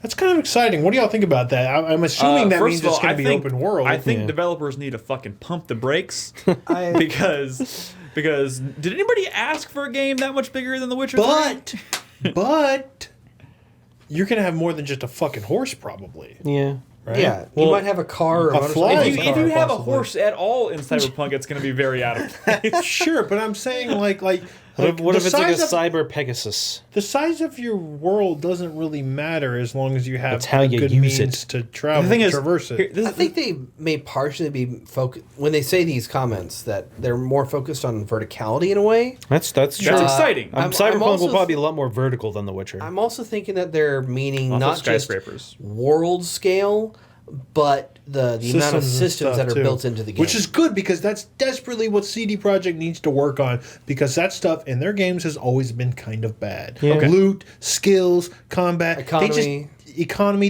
they don't get it. I agree with you on that. What I do want to go back to about world size though is The Witcher 3 is so large that I don't How think large is it? it's pretty large. No, I mean it's so large that I can't envision myself in any scenario asking them to make it a game that is bigger. Like at some point, making it bigger becomes, I feel like, can start to become a detriment. It's Dude, the why? future. It could take you 2 weeks real time to walk across Daggerfall. well, no, I mean Elder Scrolls 2. having That that is true. world scale 2 weeks. is a great thing. Who would want to do that? It comes back to anybody the who wants problem to? of population. Yeah. You have to give this world things. For So the player to find. hold The on, Witcher has hold on. plenty of that. Yeah, Witcher has plenty of No, hold on.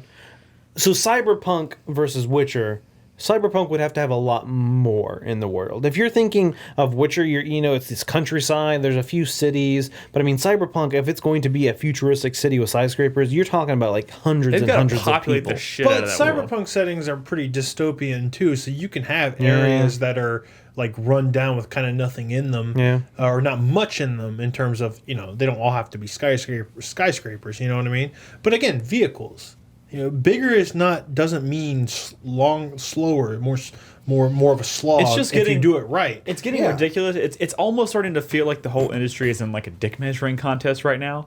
Because also in the news this week was I don't that think hold on. I don't think that's Before you necessarily move the on, case. I just want to say it's very, very, very so fucking I'm just gonna cool. leave my hands like this. Yeah, just Okay. leave it there. Just dick measuring. I think it's very exciting to see an open world cyberpunk setting. No, that's fucking exciting. That's exciting, right? Have we seen that? Like open world fantasy games, a dime a dozen, man. Yeah. Yeah. Cyberpunk open world. Dude, Deus Ex Human Revolution was like open world? Segmented open world. Yeah. Quote unquote. There open were world. large areas. And that was exciting to me. Yeah. So like the thought of a CD Projekt Red style open world, cyberpunk open world is fucking exciting. Did you not want me to mention the Avalanche ahead. thing? Go for it. Speaking of Deus Ex, since you just mentioned it, Deus Ex. yeah, they canceled the augment your pre-order. Oh god, that was system. in the news too. Yep, Yep. they canceled It's it. been a They, big they were week. like, we listened to our community and we We decided, listened to all those middle fingers. And yeah, and we decided this is a bad idea. Realize So, we actually weren't getting pre-orders. yeah, so- no, I'm sure like they probably saw pre-orders just plummet as soon as they I'm implemented the kind that. of like everyone knows this. I pre-order more than most people in this Yeah. room. I'd say. I was immediately like completely turned off. Like that's not happening. Yeah. I think it takes a lot for me to be completely closed off to the idea of pre-ordering a game, and I was just completely disgusted by that Yep. whole concept. The whole the more people that pre-order it will get released earlier, and then the pre-order tier levels. Yeah, it was kind of a silly system. I understand them trying to do something. Yeah, the industry's constantly changing. It's all and- about trying to find a cool marketing thing. I can but see why. Thankfully, they realized what a mistake it was. The thing is, like, I can see how that, like, in like a meeting where like you're talking about ideas, like that coming up, be like, oh yeah, that could be really like cool and like meta and that kind of thing. Yeah. And like getting like really excited about it, but not taking a moment to think about the climate of the industry as far as how they look at pre-orders. Yeah. Like it's very delicate right now. Doing the wrong thing is just could completely destroy. I mean, you see pre-orders. You see something like this work sometimes. Like on Steam, you'll have a game that's coming up that you do a certain amount of pre-orders, and they'll start unlocking things like a whole other game you can play or additional content that's going to be released post game. But even that, But like, this was egregious. But I mean, like, screwing over the people who don't want to pre-order is not the way to go about it. Mm-hmm. The reason it's different on Steam is because you don't have to walk into a place you don't actually want to be to pre-order. Yeah, it's true. I don't know about that. It's true though. You can just be naked absolutely. and buying I a still, game. still haven't gotten to the new story I was trying to bring up. What's that? The Avalanche thing. Just Cause 3. What's that? Y'all didn't hear this? What? Just Cause 3 is apparently Just the Cause? biggest open world in any game ever. Well, that's not true. And I'm sure that's taking into account the skybox. Yeah, probably. It's just not but- true, though. And a shitload of ocean. You say that. I mean, I'm just telling you. No, I know. like, that is what they are But saying. Nolan wasn't lying about Daggerfall. No, okay. Nobody. I don't think When people hear Just Cause talking about the size of the open world, nobody's comparing that to Daggerfall. Daggerfall is the forever. Yeah. The modern post GTA 3 era. Fine. Yeah, there you Yes. I buy Yes. that. I'm sorry. I didn't know I had to specify Actually, that when I said there, this. There is one game that can beat Daggerfall. It never came out. Let me then guess. it It's a can't game. beat it. Okay. It's an endless world that generates as you like. You can't. No, it's not like Minecraft. No. Okay. So, back in the 90s for the 64, there was a team called Crystal Tech, I believe, and they were making a game called Robotech Crystal Dreams. And the idea was it was a simulator Robotech game, but everything in like the solar system was there, and you could choose to actually just fly across the solar system if you want. You know what Crispy would be saying right about now? No Man's Sky. He would too. Yeah. He would. But that's not an open world game. It's Anyways, not even a game. Avalanche is touting Just Cause 3 as having one of the biggest open worlds in any modern game ever, which is ridiculous in a considering Just it's the Cause same. 2 was already one of the biggest. Sure, but like in the same year where The Witcher 3 came out, and like having just played Mad Max, like that world was fucking huge.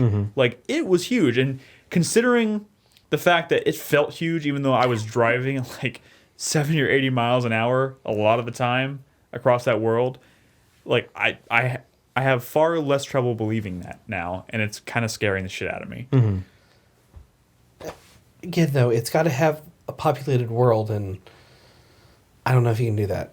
Well, I mean, yeah, Just Cause make has it a never good been world. like, yeah, there's definitely plenty of open space. There's gonna be like just like forests and like just like you said oceans and open skies where there's nothing going on. But I think there's definitely going to be areas where there's plenty of things to do. This has been a really long show already. Yeah, it is. Sorry, we like talking about video games. I know. Yeah. We need to move on. Let's talk there's about one more this- news topic. This, Okay. And this is Tom Clancy game. what the. Far Cry game. Oh, I see what you're gonna do. Yeah. Well, let's talk about Sex. The new IP oh. from Ubisoft. Yeah. Oh my god. First of all, whatever. Brad, why don't you just take it away? No, Chris Davis, you take it away. Just go. Someone talk about it. Far Cry Well, Primal. So for the past 24 hours, Ubisoft had been running a live stream on their YouTube channel. Yeah. Of this cave painting wall. And it was zooming out at about a rate of about 5 pixels a minute. And it was taking 4 fucking ever. It was the worst live stream I've ever seen Yeah, it for was a any bad announcement idea. whatsoever. Well, I'm sure they weren't going for Well, thrills and. about 3 hours into it, it seems like some people in Asia got a little mad because IGN Turkey, because IGN has an office in Turkey, decided to leak the existence of Far Cry Primal, a standalone Far Cry game set during the Ice Age 12,000 years ago. And before Brad goes off on it, I don't know. Are you gonna go off on it? Are you gonna go off on it, Brad? I don't know. Well, there's no dinosaurs for one. Well, first of all, back after Far Cry 4 came out, Ubisoft was doing like questionnaires and polls with fans of Far Cry 4, asking them where they would be interested in seeing future Far Cry games take place and what kind of settings and themes and things like that, which was cool. I thought that was really awesome. It seems like they were opening the floodgates and for suggestions, and like they were gonna, Rumors and lore right now within Far Cry 4 are hinting that Far Cry 5, when it comes out, is going to be set in either Cuba or South America. So is this like another mini Far Cry game, like Blood Dragon? Yeah, this is like Blood Dragon, but it's fleshed out into a full $60 it's a product. full retail product. Oh, And so it's Blood Dragon, but more. but like the thing is, Blood Dragon like was Blood Dragon was awesome. Like that game was a really awesome way to like spin off of the core Far Cry gameplay, and it felt fresh, it felt new, it felt different enough, but it also had all those things that I loved about Far Cry 3 proper. And you know, there's been a lot of time where I've been wondering, are we going to get the same treatment for 4? So in the video, the announcement trailer, Which we should air that real quick. they showed you like hunting and like killing like a mastodon or a woolly mammoth. I don't know which one it is. Mammoth. I don't want to do that. I don't want to kill a mammoth. Also, how fun is that? It's just like they're just using the elephant tech.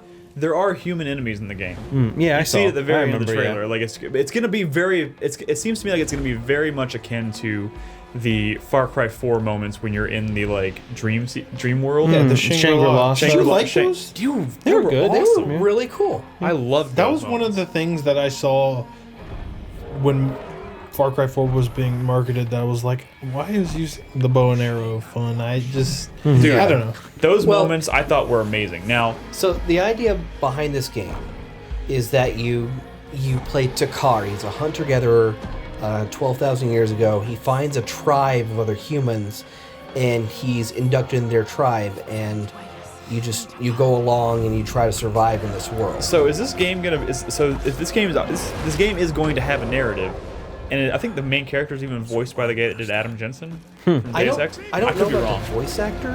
What I do know is that they're not going to be speaking English as far Yeah, as but I I say know. so. The whole game, there's not even going to be any English spoken. Which What's racist? That's cool. that Why can do be you care? really cool. And Like it's if the whole interesting because- narrative is like implied through like body language and body language and they do speak, but it's not a language I know. And they don't use subtitles in the here. language that Chris Davis understands. But here's the thing that interests me about that. So language was still very primitive back then, obviously.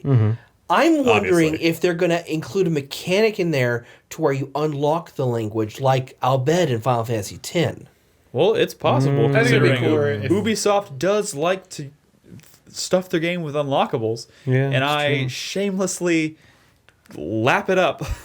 I fucking love that shit. I think it'd be cooler if you never understand what they're saying. I do agree with Brad. On I this like point. like I can body agree with that, language yeah. and kind of the whole. Now, this game is the weird thing about this is that first of all, you know, we all kind of assume that Far Cry is going to be annualized, and for the most part, it has been. But this has been a little bit longer than it's been like a year, and Far by the Cry time 4 this comes came out, out it's coming out back in in March. November. It's coming out in March. So that's like a year and 4 or 5 months since the last. About a year one and a came out. half, yeah. So it's a little bit of a different cycle, and obviously it feels like more of a spin-off.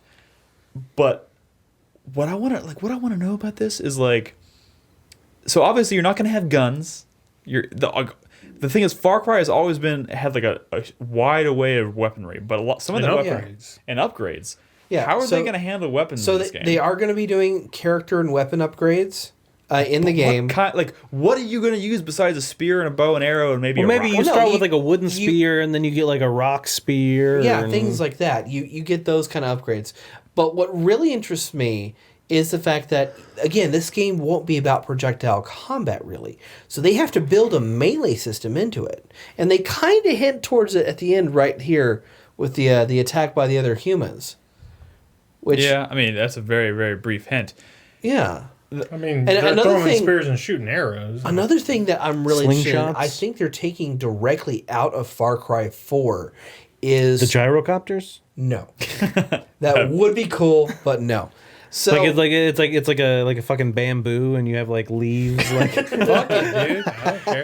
in as the long shi- as it's fun. in the Shangri-La missions, you had that companion tiger. Oh. Now, the box art for the game is strongly hinting that you can domesticate a saber-tooth tiger in this game. You know what this trailer or is it going to be a squirrel with a suggesting? nut? You know what the trailer's suggesting? That this is going to be a co-op game. I wouldn't mind that at all. I would Maybe. like that. I would like that.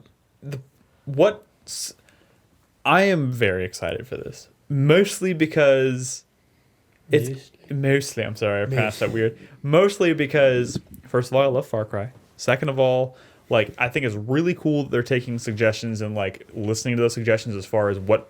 Because Ice Age was one of the choices back when they were doing that thing. Like that was one of the ones that they were getting feedback on, and also among What else those was there? also among those suggestions was like a dinosaur. I forget how they phrase it, whatever. But, Oh yeah, everybody wants a Far Cry game with dinosaurs. but it's like the thing is they're doing this, which almost seems like they might be building up to that. Like they know, like if this is going to be an annualized franchise, but this obviously isn't Far Cry 5. Like if they want to do a dinosaur game, they might be like, okay, we want to do the dinosaurs, but we need something in between where we take the time to build that. This seems like the perfect kind of like buffer, like preparing people for what a game. But who do you play as in a game where you fight dinosaurs? Who the fuck Regina? knows, dude?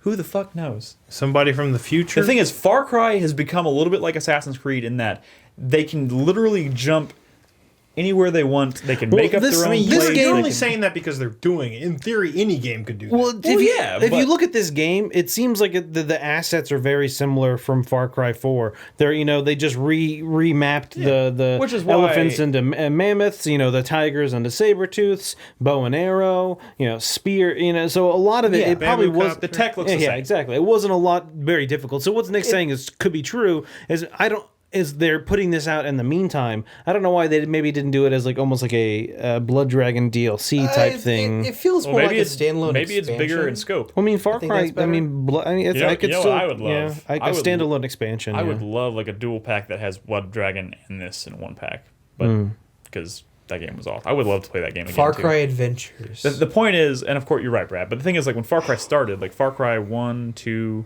and what was the other one that came out? Instincts, whatever. Primal? Didn't they all follow there the was same? Instincts. There was Predator. There's tons. Like there when were- the series started, it had like they followed the same character, right? In like kind of the same Yeah. settings and things. But all those were like console ports of attempts to Yeah. take the original Far Cry and make it into something that's friendly to console players. And the thing is, when Far Cry 2 hit, like the official Far Cry 2, it became like, and then they did Far Cry 3, they started to establish a pattern, they got the formula right where they wanted it, and now it does feel like now the series can literally go anywhere. And nothing is tying them together intrinsically, so it's like, what's to stop them from making a completely original Far Cry game with dinosaurs? You know what It could be a futuristic game with dinosaurs, I don't know. You know what they're not going to have? A lot of buildings. No, they're not going to They could have they're gonna have like tree huts maybe. Like It could be huts. like, I mean, if you I was look about at to That's not say- realistic, but It could, it could be like I mean, the. they're- the Forest Moon of Indoor. That's what I was about to say. Yeah, like a fucking tree village. fine. well, either way, you don't have to wait for this game very long because it comes out February 23rd, Oh my Which is God. the Guess- same fucking Jesus day Christ. as Mirror's Edge 2 and Deus Ex. Oh my Yep. god! Like And- February is the new November. Like Jesus Christ. But I guarantee you, one of those games will be pushed back. If it probably this one. no, I don't I think could see this that. one. Well, one of those games. I think Deus Ex might maybe Deus Ex will push. slip. Even if they push it back a month, just get it out of the way of something else. For love of God. Technically, okay, so it launches on consoles February 23rd, comes out on PC sometime in March. Okay. What else? Maybe they'll just push Because it to March. fuck PC gamers. Who knows? We're not That's all we people. have for news. So let's move on to community. Nolan, are you ready? I'm ready. Do I need to pull up the Yay. patron questions? No, I got them. Okay. Wonderful. Speaking of patrons, we have 3 new patrons. Holy last shit. week. Sweet. 3 of them. We have Nexus, See? Lazix, Layziex, Lazix. Lazix, I think that person also asked us a question this week. and Ginny or Wolf Skill. Wolf Skill. Oh, Jenny. So thanks for being patrons. Thank you, guys. We your appreciate it. patronage. We have a new subscriber of the month. We do. Yay! I'm excited. The subscriber is Denim Lover 25. Yep, there you go. Denim Lover Really? 25. No, Dementia. Dementium? We should probably learn how to say his name. I asked. When I Let me emailed, see. I was like, "Hey, how do you say your chat name?" But they didn't respond. Let me see. Denamitia. Oh, dementia. Is it dementia? David. It's David. I think it's dementia. It's pronounced Daniel. No. Did he actually give his first name? I don't think so.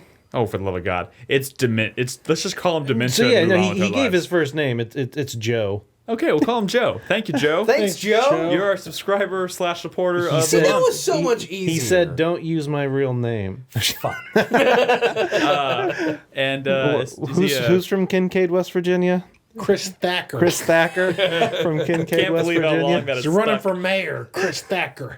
All right, Joe from Illinois. The games. So there's 2 games we're going to be playing. Mainly, we've done this the past couple of months, mainly just because sometimes it's hard for us to Pick one. pick one for everyone to do that one. So Nick's going to be playing some System Shock 2. That's assuming that my save didn't get completely fucked when I had to reformat my computer. Oh, you can just restart. Did you put it on a USB or something? Yeah. Okay. But You can just know, restart. I've had really bad luck lately with PC, so Well, I'm not mainly ruling it because out. certain people have been, playing on them, I see what you did there. like you. And Me? the other game is Stalker Call of Pripyat. Pripyat. I know Chris Davis is going to play that. Brad, maybe. I might check it good. out. I've never played it before. It's so good. I don't believe you, Chris Davis. You, I don't believe you at all. the emission events in that game are Emission events. That No, sounds there's dirty. Night cool. emissions. That sounds just dirty. no. There are these in-game events that happen to where it's like a gigantic storm that hits the town. You have like 5-minute warning, and you have to seek shelter somewhere. That sounds like Mad And Max. once it hits, yeah, well, it's kind of like that. Yeah. Do they still happen to you, Chris? It kills all the enemies and wildlife in the area, and then it repopulates the area with all the rare artifacts that you're searching for. It's Okay. really cool. Are they really called emissions? Emissions, yes. That's very strange. because there are emissions that come from the Pripyat power plant. Chernobyl. Oh, okay. I see. This is a. Never mind. Just let's go. All right, so now it's time for Chernobyl. questions from our patrons. Yes. We got a lot this week. I know. I posted. I actually was. So I've been a little distracted. I posted it late this week. I apologize for the distraction, but I got the post up this afternoon, and then all of a sudden I had like 15 emails notifications. So sounds like we got some questions. I saw all those questions and I had an emission event. Is that your I'm gonna initial call this the face? emission events Yeah, show. he pooped his pants. All right, so I'm not going to go through all of them just because we don't have the time. Let's see this one. From Liam, what are your favorite games that didn't receive critical acclaim? Games that you here. think were given a bad rap or had genuinely interesting mechanics or fun gameplay despite a variety of issues? Alpha Protocol, Castlevania Harmony of Despair, Nier, Codename Enslaved. Steam, Enslaved. Dying Light. No, I've not played that. I can't say. Well, this is not just you, Brad. Yeah. Mad Maybe that Max. was Nolan's answer. You haven't played that. No, I'm speaking for Nick. Thank you for speaking for me, Brad. You're welcome. Has anyone here heard of a game called Singularity? I don't think I That game have. got decent What was that? reviews. Did it? Yes. Because that's also the same scores that fucking Mad Max and Dying Light are getting. You piece of shit. Okay. Also, Parasite Eve 2. Parasite Eve 2. Okay. I always like to say 007 Bloodstone. 'cause Did for whatever Oni reason, get that good game stuck reviews? Someone brought Oni up in chat the other day. with me. Oni. No. The Bungie game? It definitely didn't on Yeah. console. It got decent reviews. Okay, I couldn't remember. Kind of It average. got bad reviews on consoles. Oh, okay. Uh, Psychonauts, yeah, that's a good one. Singularity got. Psychonauts got good reviews. Oh, really? It just didn't sell. It didn't sell, yeah. how did Muramasa do? I just saw the poster over there. Made me think Good of reviews. it. Good ones, because I really like that game. Catherine? I don't think. I think. Catherine got good reviews. Yeah, I don't think Catherine well. got as good reviews as you remember. That game also had like middling All right, review scores. moving on from Walt A. Berger. Tally-ho, Pip, and Bernard, your uncle. What do you all feel is the reason behind the fall of modern platformer games? It seems as though the mid-2000s, the industry was full of them. Jack, Ratchet and Clank, Prince of Persia, Sly Cooper, just to name a few. I'm not saying the genre is extinct, but it's certainly not as prominent as it once was. Thank you, Professor Walter A. Berger. I'll tell you why. Those companies like Insomniac and Sucker Punch and Naughty Dog started making not platformers, and those games started doing a lot better.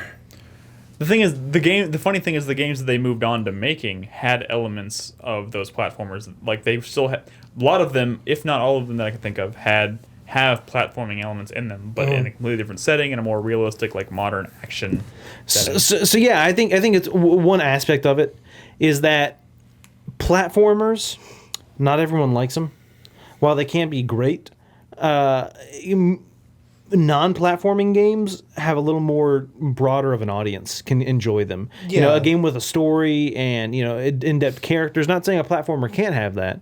I'm just saying games that don't have that appeal to a wider audience. Maybe and Jack so, and yeah. Daxter scared people off with Jak 2 because that shit was fucking hard. Yeah. So, I mean, I don't want to say it's a money grab, but I mean, to an extent it is. Your game's going to sell better if more people want to You play know, a lot it. of these may have started out as like, okay, we're going to take a break from our platformer franchise to do something new before going back to it, and then they just found, oh, well, this did It sold so much better. But then we do have games like Ukuleles coming up. That's definitely going to be a platformer. Yeah. And like he said, it's not extinct. There are few and far between nowadays compared to what there used to be. I mean, look at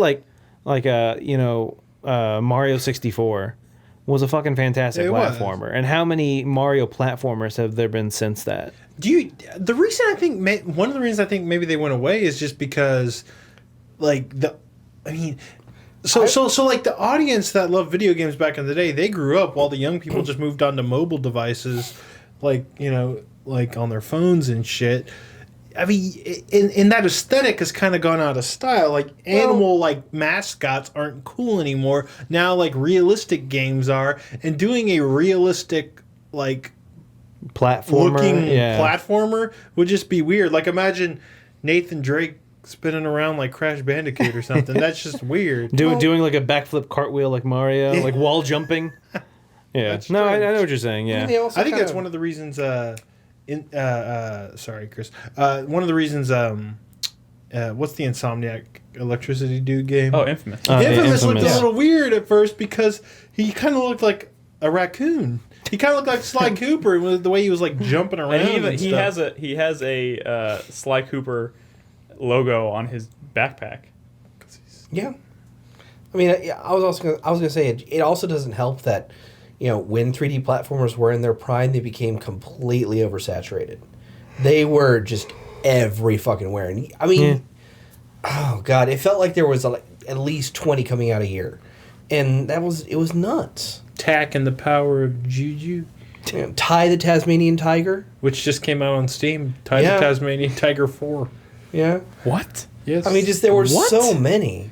Hey, here's a question. Also, that was a great question from Jack. I appreciate Jack asking that question. No, that was from Walt A. Berger. No, that was Jack. Okay. That was Jack. I think because he mentioned Jack in the question. That's why you're. Yeah, likely. I have a question from Michael. I just thought this was... sorry, I have the list here too. I want to make sure this question could ask. I thought it was interesting. White Mike or Asian Mike? Neither. This is Michael. It's neither. Who the hell is Asian Mike? I don't even remember who that was. That was no, not Vunik. Not Vunik. No, I was thinking White Michael's Victus. What was his chat name? Somebody in chat will know. What's your I question? don't know. Do you think Capcom still has it in them to make a good Resident Evil game? Nope. Absolutely. No. Absolutely no. Not. I believe they can. Okay. I believe Asian they can. sensation. They're perfectly capable. Was it Asian Well, that makes sense. I absolutely believe they do if they're willing to completely break away from the formula they've established for the last 3 or 4 games. I think that they just need to, That series, I'm sorry, that series needs a complete fucking reboot. Like, from the ground up. It's been 20 years. It needs a Resident Evil 4 reboot. Okay, maybe not 20 years. It's been almost 20 years, and that franchise has just gone downhill the past couple entries, and I think it needs a complete reboot. That's my opinion. Actually, it has been 20 years. 1997. 95 was when Resident Evil 1 came out. Really? 96. 96. Remember, because 96 month. We did 96 month. I played it during 96 month. Yep. I thought that was director's cut. So No. He played the director's cut when Yep. it came out in 1996. Okay. All right, next question from White. White Mike? Just white. I don't White. want to say their last name in case Well, I that's don't think really... that's his name. I think that's his chat name. White Burrow. Yeah. I'm pretty sure that's his chat name. If that's Located your real at name, I'm sorry. 123 Fake Street. He says if Nick was challenged to a sanctioned wrestling match with a bear and the reward for participation would be Alan Wake 2, would he accept? What kind of bear? Yeah, that's a good question. He He didn't specify. A teddy bear.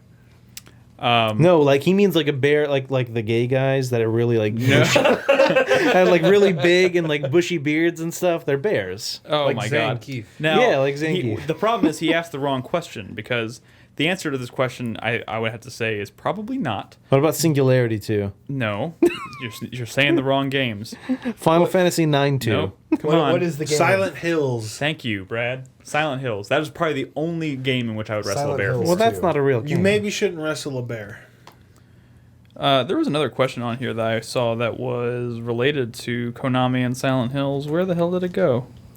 Oh, by the way, I read the graphic, the comic, the manga about the holes in the. Oh, you read What that? did you think? That was pretty cool. Yeah. The holes? It's called Holes. It's not called holes. Isn't it called Holes? No. What's it called? You read it. There was a children's novel called something else. Holes. It's not that. Yeah, I was gonna say. Oh, I don't have all the questions loaded. That's why I couldn't see Lazy it. Lazilix. Are there any games you would replay at least once a year? Half-Life 2. I don't replay games. That I don't often. replay games very often, to be totally honest. If there Why? was a time when I 'Cause would you love it. There was a time a long time ago when I'd play Ocarina of Time at least once a year. That was like a long time. That was a ago. long That was time like ago. 20 years ago. That was probably like 15 years ago. But yeah, that was a I don't know. That's a good question. Like Metal Gear games have been ones I've definitely frequently replayed. I replay Half-Life 2 every year. It's on his calendar. Kind of. I mean, yeah, that's a tough question. I mean, I my don't- answer is just I don't. My answer is I don't. First of all, I don't have time. Like there's a ton of games that I would probably enjoy replaying. In fact, there's a lot of games I can think of right off the top of my head that I would love to go back and replay, but I just don't have the time. With trying to keep up with all the new stuff that's coming out, it's kind of impossible. I found the question I was thinking of. Okay. From Jaros. Jaros. He says, in the parallel world where Konami didn't go full Konami, if you could add another Western talent to the new Silent Hill game creative team, who would you choose? So we had Guillermo del Toro, we had Hideo Kojima, we had Junto. To the Silent Hill team? But a Western talent? I mean, he specifies Western, but Yeah. I think just the implication is if you could add a creative talent to that team, who would it be? Because it was already a hodgepodge of like really recognizable. Oh, creative you're people. you're not talking about a studio. No, yeah, we're talking about specific people who are. M. Night Shyamalan. Yes. That, my friend, is probably a bad idea. Skylander says. Wait, someone said David Lynch. I know. Shinji Austral- Mikami. Okay. Shinji Mikami. Let's Okay. put Michael Ironside in a No. Metal Gear game. What? No. What role would he? This is not Splinter Cell. What are you talking about? Holy crap! Jesus Christ. Who's a good? Sasha Grey. What? I'm just kidding. You know, she was in that Entourage TV Yeah. show. She was. I never saw that show, but I know. I She was in started watching some of it out of curiosity because the movie failed. Skylar says, "Get Christopher Nolan up in that bitch." You know. That Ooh, Trent Reznor doing the music. That would be cool. Well, Brett Trent Ratner. Reznor has actually worked on several video games. He has. He has. Like Doom 3. yeah, I don't know. You know, a studio, real quick, a studio that I think could do Silent Hill is Ninja Theory. Yes. I also agree with you on that. Yeah. I just completely forgot about one thing I was going to mention about Far Cry. Well, it's too late. It's too late. We're not going It back. is too late. About Chris Far Cry Davis. Primal? Yeah. Well, Sunny8 asks, what are your opinions about the new Far Cry Primal game? So, It looks we already pretty cool. answered. well, and just it's let too him late, fucking Chris say his Davis. thing. I just wanted to mention, so during E3, Patrice Desilets announced his new game. Yes. It's called Ancestors. Ancestors. And it's like set like 5 million BC about apes becoming humans. Mm-hmm. And a lot of people are reacting to Far Cry Primal like it's a slap in the face of that game. But then again, Patrice was never directly involved with Far Cry.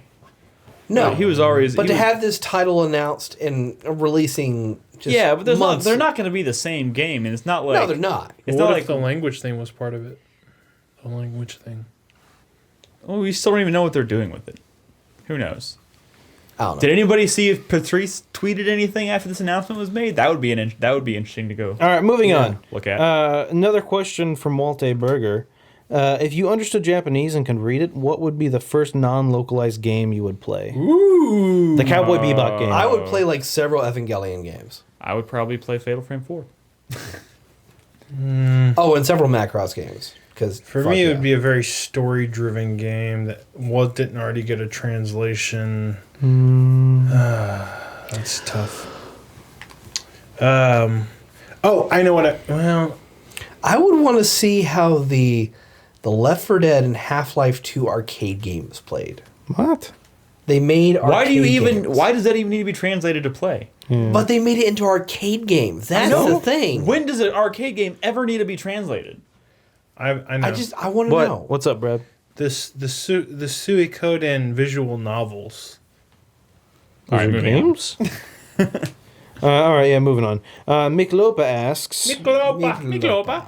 how do you envision the future of the porn industry taking advantage of virtual reality? We've talked about this. More specifically, what do you expect Well, I from think the porn obvious industry? answer is the porn industry will absolutely take advantage of VR once it becomes mainstream. I mean, they're already. Have you not seen like GIFs and stuff online of people like using like the Oculus and stuff? I don't know what like, you're talking about, Nolan. It's telecommuting your porn. It's definitely coming. You're having sex with two people on either sides of the world. Two people. Yeah, or more, or more. as many as you want, as many orifices as you can Yeah, fit stuff as in long there. as they all have the VR headsets. We'll see about They that, can Nolan. fuck that, each that, other. that made from me think thousands of miles that away. made me think about the what were those things called, like the Hercules and the Hera or whatever. It was like essentially like a dildo and a fleshlight, like paired, but they communed with each other. So if you had like a long distance relationship, like the guy would and then the girl, but then like it was like, couldn't you fuck yourself? The Oculus will. Yeah, You could. There will be an You could. Oculus version that will launch with a flashlight accessory. Probably. Well, I don't know if it'll be Oculus. It'll be called something else. Facial. Reborn seems very confused. Let's change the subject. I think it's time for chatter of the week. Is it? I thought we had more questions. We probably We could keep going, do. but this show is gonna keep going. One if we more do. quick question. It can be a quick one. What is the oldest or simplest video game that you can still happily play for hours? For example, mine would be River Raid for the Atari 2600. Well, I'm gonna go ahead and say I haven't played these in a very long time, but I already can. I can just thinking about it. I feel the itch to play them, and it's classic answer Tetris, or Tetris is a classic. or more modern answer would be Lumines, because I've gotten lost in Lumines plenty of times. Captain Skyhawk for the NES. I enjoyed that game. What in the world? It was a 3D top-down shoot 'em up, but it had all these polygonal effects. It was cool. It was cool. I played pinball. Oh, fucking Space Pinball. Do you remember that shit? No, I mean like real pinball. I know real pinball, but do you remember the Space Pinball game on like Windows? Like Windows yeah! Windows had like Solitaire and Free Cell and Minesweeper and Space Pinball. Oh my God. I fucking played so much of that. Jeez, what was that, like 3.95? What Yeah, was that? probably a little like 95 or I think 90. it was 95. Yeah, when they introduced it. I had it on Windows ME. All right, now it's time for chatter of the week. Oh my God. Everyone's favorite part of the show except for mine. My favorite part is where we talk about games. I thought you were going to say when it's over. Because you're a jerk. So, really are you wasn't- saying you hate our community? I really Is that wasn't it? ready for that, Brad. No, my favorite part's when we talk about games. The games we've been playing. I'm just being honest here. Everyone as in like the general everyone. Yeah. Like if you took a poll, like most people, like the biggest number. This is why the of show each is hour going of the long. week. You know that, guys. I don't Probably. even know what we're talking about. All right, so our first shout out Tangents. this week is Zach, X Fuzzy Turd XX. Oh, he's an ex-fuzzy turd. Yeah, no, it's like XX. You know, like the AIM screen names from like the '90s. XX, Yes. like Fuzzy Turd XX. Lowercase like that x, uppercase x. Exactly. Well, he is upper than lower. So he's a It's camel he's a cased. fraud then. Yeah, from Beaumont, Texas. Oh, Beaumont. Yeah. Beaumont. Shameful secret. When I was 11, I had a copy of Metal Gear Solid Peace Walker, and put many hours into the Date with Paz mission. Wait, when he was how old? 11? He was a youngin. Yeah, do the math there. He's Turn off your podcast. yeah. Oh God. He's definitely not Old enough to be listening he's to the definitely show. not Brad's age. Is this your kid, Brad? So as a horny 11-year-old boy, I took a lot of pictures that, for some reason, are still on my PSP to this day. It only got worse when I found out that the female characters were only dressed in underwear when you S-rank that mission. I loved the jiggle. See, this is weird because this wasn't that long ago. Okay. I mean, okay. I liked the jiggle too. So his greatest gaming achievement. I don't have very many notable achievements, but I guess I can mention that I S-ranked all of the missions in Metal Gear Solid Peace Walker.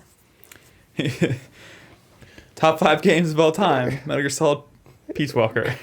Times 5. So is number It's also 5 the only game of game all I've time. ever Top played. 5 game. Number 5.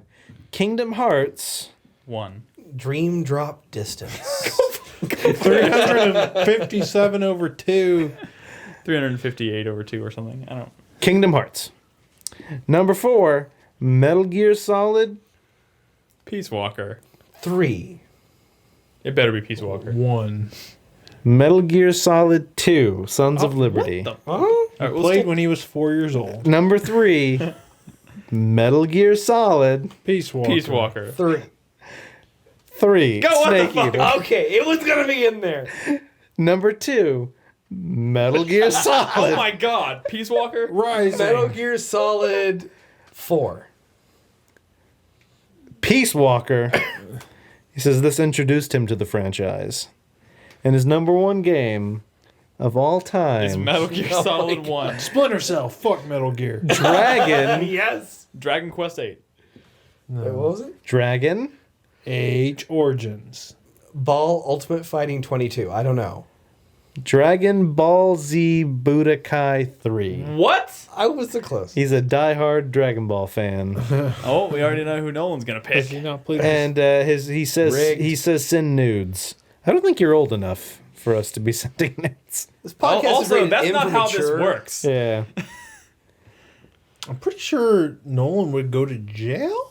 I'm not sending the nudes. You are. I'm You not are the sending him community anything. manager, sir. This is over. Moving on to the next one. All right. Zach is up against James Borgzilla in chat from Melbourne, Australia. From Australia. Nope. Stop it. Sorry. Stop it. His shameful secret. When I was a kid, I would play all of the LucasArts and Sierra point-and-click games of the time, such as the Space Quest series and games like The Dig and Full Throttle. These were by far the best games I had ever played, and in a way, still, I think. Those Cool. old point-and-click games. I kind of like them. Okay. His greatest gaming achievement. When I was 12... my older brother and I had a competition to finish our 2 favorite computer games, Street Rod and Captain Comic. Oh my. Making God. shit up. This dude's a fucking liar. I was able to beat my brother to finish both games, but only after my brother pointed out I needed to race the king This guy might with be a older manual transmission or you don't go fast enough. This guy might be older than Brad. Street Rod? Fuck. What was the other one? Comic what? Captain Comic. Captain Comic. Crispy probably knows what that is. That's rude. Well, text him Does he right say now. that's racist? Ask him. Hey, he's in the middle of a campaign of sorts. His top 5 games of all time. Number 5, Roach of Krondor. Mass Effect. 1. The tabletop game. The first one. This dude's a grown-up. Mass Effect 2. Really? Number Effect 2 's Good 4, man. Maniac. Mansion. Yeah. Maniac trash can. I don't fucking know. He says Maniac Mansion / Day of the Tentacle. 2 of the best adventure games I've ever played. So that's a rigged question. Are those 2 different games? Or Yeah, is they're like 2 different games. Day of the Tentacle is a sequel. He just pulled a Oh, Brad. the sequel? Oh, okay. Yeah, so Maniac Mansion, sorry. Number 3, Another World. Oh my god, I forgot about. Wait, Another World. is that DS? Out game? of this world. No. Another World. Yeah. His number 2 game of all time is Faster. Ben Light. Faster? FTL does sound right. Yeah. Faster than light. Yeah. Yeah, FTL Faster Than Light. Ha! And his number 1 game of all I time thought it was FTL. Is- Metal Gear No, that was Solid. 2. Yeah. is Final Countdown. Fight Streetwise on the PS2. Final No idea. Fantasy 9. Tactics. 9. 7. Tactics. 9. Yes, he wins. God, he... Congratulations. I'm just kidding. He I vote says for him. everyone should play Another World and Heart of the Alien. Great story. I vote for the second guy.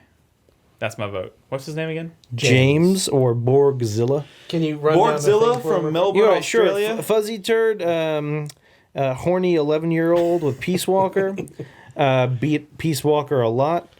Kingdom Hearts, Metal Gear Solid 2, Metal Gear Solid 3, Peace Walker, and Budokai 3 versus Borgzilla, who liked point-and-click games.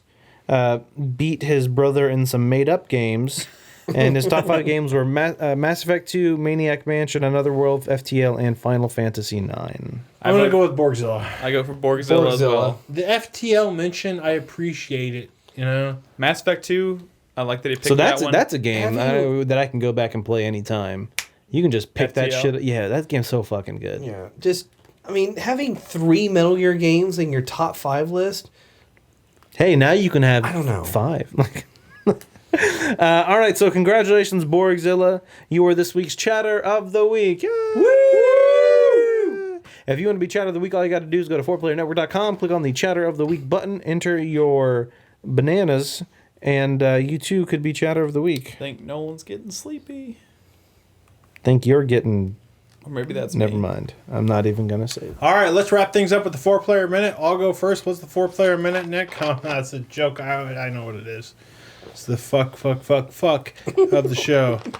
My first fuck you goes to Activision for Tony Hawk 5. Last Tuesday was a travesty. Did you play more of that? No, Oh. but I did play some Tony Hawk 3 last night, and while I was terrible at it, I instantly realized why I love those games, especially 3. Just brilliant fucking level design. It's great and fun and funny. Fuck Fatal Frame 4 controls, because it's really hard to map motion on a modern controller.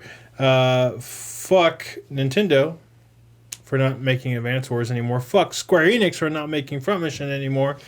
But really, my hype is for Indivisible, which is on Indiegogo right now. It's the new like side-scrolling like Metroid-y type game by the team that made Skullgirls, Kind of has hints of Prince of Persia to it as well. and it has the combat system of a Valkyrie profile game. And my sweat is for more lovers in a dangerous space time, which is getting really tough. How did that go? Yeah. It went okay. We were successful. Wait, did y'all get to the second area? No. Okay. Lab Zero, by the way, is the developer of Indivisible. You should go back that. The second area, Brad, introduces water. That's cool. It's fucking cool. Like a water mechanic. Like you can go into the water and stuff. I hadn't even been to the third area yet. It's a really cool game, but I'm worried about it getting too hard. You want to play with me? I'm the one that's been flying, and You want to play with me? we can't Why? because I'm playing your game. Well, I'll come over and we can play together. Oh, does he? He doesn't even have online co-op. No, it's only couch I co-op. don't know. We'll see. Malia might want to keep going, but it's getting tough. Yeah, that's what I'm saying. Like Berna and I, it got pretty tough for us, and so, not saying she's a bad gamer. She's okay. It's just we're on different skill levels. Yeah. And I love her for trying. All right, my 4-player minute starts now. My hype is for Metal Gear Online. Hopefully, it's not poopy. I'm excited for the potential that it holds. 8-player or 8v8 games. Some of them, what's the word I'm looking for? Like game types, modes. Yeah. Seem pretty cool. It's gonna be good. Excited to check that out. I hear you die really fast, which is good. Yeah. My sweat is for fucking Rebel Galaxy. I just got a code for that today, and that I spent 20 hours in the beta. And of course, all of that's gone now. I mean, that was like a temporary beta, and I got to do it all again. But I had so much fucking fun playing and upgrading my ship, and then buying a new ship, and then going on missions. And the music's so fucking good, and I just know that I'm gonna spend like so many hours playing that game. But I'm so excited for it. Well, fuck you. Yeah, I know what my fuck you is, but I Your had. thank you. I don't think it was a thank you. Your sweat. It might have been a sweat. Wait, wasn't that just your sweat a second ago? No, that was my sweat. You're hype. No, You already said a pipe and a sweat. Fuck, I should have wrote it down. Thank you. No, stop saying Shameful words. secret. Guilty Fuck you pleasure. goes to the coach of UT What? Why?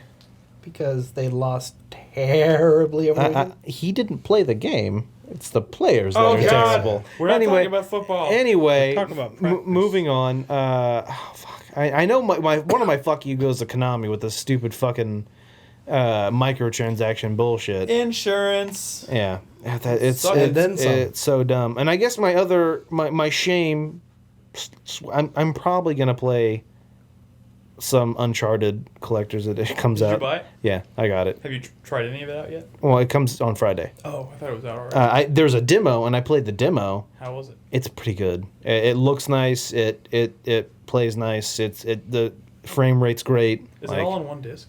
Because, man, I don't I know. would love to just consolidate those onto one disc. I will let you Isn't- know on Friday. Isn't the demo just Uncharted 2 though? Yeah, it's a very small section of The Uncharted important 2. one. I mean, I don't know if you could fit all three of those games on one disc. The hate for 3 is crazy. That game's amazing. Wait, people hate on 3? They do. They hate on 3. What? They're like, Dude, some of the psychopaths. set, like on the sinking cruise ship, the fucking, like some of those sequences were I fantastic. don't think anyone hates on 3, but I think 2 is still predominantly. Well, no, considered. yeah, I would say that 2 is the best out of all three of them. No, I there's think most of the negativity hate out there stems from towards 3. the changes they made to the control scheme and the combat. They I fixed guess that so. after a couple weeks. Yeah, Yeah. they fixed that. But What are we 3 talking was about? good, though. Anyway, moving on. Chris Davis, just go. all right, my hype this week is surprisingly Halo 5. I'm actually really looking forward to that I'm game. right I'm there with you. trying to avoid all of the pre-release content that they've been releasing, and they've already released the intro cinematic, and they've done they talked about Forge today, and I'm hearing fantastic things about it. So looking forward to You know jumping what back I, into you know what I Halo. heard about it? It's not going to be available at launch. Forge, Mm-hmm. really? Forge is not available at launch. Interesting. For Halo 5. Well, that's okay. I That's don't know okay. what that means. Isn't there a lot of It's negativity the surrounding that game? Custom. For some reason, I think map the creation. negativity surrounding Halo 5 is two-sided. One is the people who are just really anti-343 and didn't like Halo 4. 2 is going to be the people who are really pissed about the taking out the split screen stuff. Or split screen campaign. Yeah, but I mean, if you want to achieve Neither 60 one of frames those per things second- bother me, so I'm excited. Assassin's Creed Unity limited edition on the PlayStation 4 for $15. Wow. And Xbox One for $13 on Amazon. Well, let's wait. Unity? Yeah. There's a Okay, never mind. collector's No, edition? I thought it was Syndicate for a Well, second. no, why Syndicate? My sweat this week goes to Mad Max because I bought that game and I kind of want to play it, but I actually really don't want to play it. Interesting. It's I'm not enthused about playing it, but I feel like I have to. Why do you have to do anything. But I bought it with real world monies, and I need to do it, and I don't want to. Dude, I'm telling Do you it to right a now, nice young girl. some of the most thrilling, like, emergent gaming moments from this year for me have come from Mad Max. Okay. Because the driving, like, the car combat in that game is...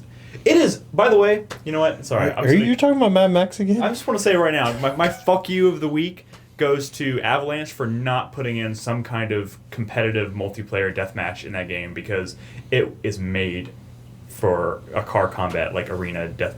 They could have thrown in a fucking Twisted Metal like mode. It would have been fucking crazy. Sorry, didn't mean to hijack your. That's fine.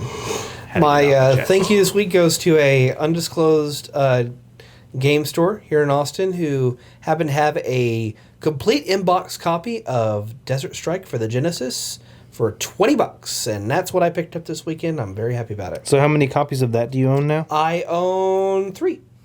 This is 3 now. What in the world? 1 for Genesis, 1 for Super Nintendo, and on PC, which is abandonware. I can't even. Oh my god. Okay. At least they're not all on the same system. Yeah, they can be different games, especially for the production and the sound design. You're a silly bitch, Chris. Yeah, You're a and my silly bitch. fuck you this week is a supreme fuck you to Konami. Because you motherfucking assholes decided that you were going to delay Metal Gear Online for the PC until goddamn January. Well, you know what? And that's rude. You know what you should learn from this? Never mind, I'm not gonna. Sorry. Low-hanging No, fruit. no. Go ahead, Nick. I would like to hear this. Don't play on PC. Oh, Sorry, yeah. Moving on. Mm-hmm. So, yeah, that's it. I mean, fuck them, yeah. But I'm sure it's a situation of it's currently broken in some way. Probably broke as fuck. Yeah, and so I understand them not wanting to release a broke-ass game because it's going to get nothing but hate. And so, worry, it sucks Chris that they have Davis. to delay it. Chris Davis, don't. But I understand to don't an be defeated. extent why they might have to. I would agree with that statement if the PC versions of Ground Zeroes Yeah. and Phantom Pain weren't really fucking good ports. They are Well, good ports, yeah. Chris Davis, I will just say this. It's Konami. It could always be worse. Yeah. It could always be worse. Well, what happens come like December and they're like, yeah, we're just not even going to do it on the PC. Exactly. I'm going to demand $20 back. Yeah, that'd be nice. To which it Because would be your fuck right. it. All right. My hype this week goes to Far Cry Primal, because I love Far Cry. I've realized something. If we were still doing Shameful Secrets, I realized something about myself, and I know a lot of people have realized this already, but it occurred to me today. It just popped into my head, and I was just like, you know what? I like Ubisoft games. I What mean, can I say? I like Ubisoft games. so I like Far Cry. there's a difference between liking games and a company. Ubisoft does some pretty dumb shit, but yeah, they have some pretty fucking good games. But, it's like, They're a I publisher, like though. Far Cry. Well, they I also like develop games. Assassin's Creed. I like Watch Dogs. And I was just like, oh my He God. really likes Child of Light. Oh my I God. played that game and tried my best to finish it. Dude, It was I a just little too slow I couldn't for me. play that game without falling asleep. Like, oh my God, like in the worst way. It could have been a sequel to Endless Ocean. Like, it was And just constantly, like I was mean- broadcasting it and like trying so hard to stay I awake. love the style of that game, and I even like the gameplay. It was I mean, just there's really absolutely sleepy. nothing wrong in loving a publisher's catalog, but hating the publisher. There's nothing wrong with that. Absolutely. Oh, okay. Well, then I hate Ubisoft, but I love their games. Exactly. And I'm going to go ahead and that's my shameful secret for the week. My sweat goes to, you know what, I'm going to say my sweat also goes to Far Cry Primal, because while I'm very excited about where that's going to go, I also hope it does not come across as a quick money grab. And like, the thing is, I'm not too worried about it, because Far Cry Blood Dragon was so unique and like so, it was such a condensed experience. Yeah. And it was so well done that I don't see any reason why it won't be. The I mean, same pace ever here. since 3, their games have been good. Yeah. So unlike like, is that you know, or are you just making faces? Okay, Making fine. faces. Unlike Assassin's Creed, who was going uphill, then they just kind of started going down. Yeah. Like a little bump with 4, but I mean, but like Far Cry, ever since 3, they've been going up. Yeah. And so until they show me otherwise, I'm excited. The thing is, like, we know the game has to be different to a degree in this case, because you're not going to be using modern weaponry. Like, Yeah. the weapon system is going to have to be completely different, and that's super exciting to me. Yeah. And they Just- make really cool open worlds. Like, I had so much fun exploring Far Cry 3 and 4. that I not to mention, and just considering this is going to So be one the of Ice the, Age, and that's this is fucking something awesome. Brad brought up. One of the fun things about exploring, 3 and 4 is vehicles. Yeah. And I don't think that's going to be in here, so I don't know Yeah, how. you could maybe ride a Yeah, mammoth. you can maybe ride an animal. your I guess you could vehicles get are like a going to fucking be- like antelope or something. I bet you can unlock Like a deer. I bet you can unlock a secret Flintstones car. Yeah, That'd be cool. Because Yeah. why not? you know what? I would not unlock be the- surprised. I would not be surprised if that was in there. Invent the wheel. And it would make the like the noise when you like, yep. You invent the wheel and create a unicycle. This one looks a little too serious, which I don't know. I mean, why are we? We're talking. This is the news topic again. You're doing your My final four, whatever Did you we call remember- it. never mind. Okay. The final four. And my fuck you course goes to Konami, not for the insurance thing, but it's fuck you for the insurance thing, but just You were picking up a little quiet on there, Nick. Maybe what is going on? Maybe look at your mic when you. I think you're Oh. you're just not looking at your mic. Oh, sorry, I was turned away. Fuck Yeah. Konami. Publishers of Ring of Red. Really? Yes. Oh, well, fuck them. Anyways, I think that's all we have this week, guys. We are tapped the fuck out. We are tapped out. Thank you so much for listening. 4playernetwork.com is the website. Also, if you are interested in checking out our Patreon campaign, please check it out. It's patreon.com/4player. I'll be getting up a new episode of my Silent Hill 3 Let's Play this week. And we have new top 5s coming. I may have a little surprise for our viewers in the future. And if you're watching live, stay tuned because after the podcast, I will be playing some Fatal Frame 4. Brad will be playing some Fatal Frame 4 over at 4pp.tv, where you can also watch us broadcast games every single night. And of course, thank you for listening to the podcast, and we'll be back the same time next week on Tuesday for another episode. Thank you for listening. Goodbye. Good night. Oh.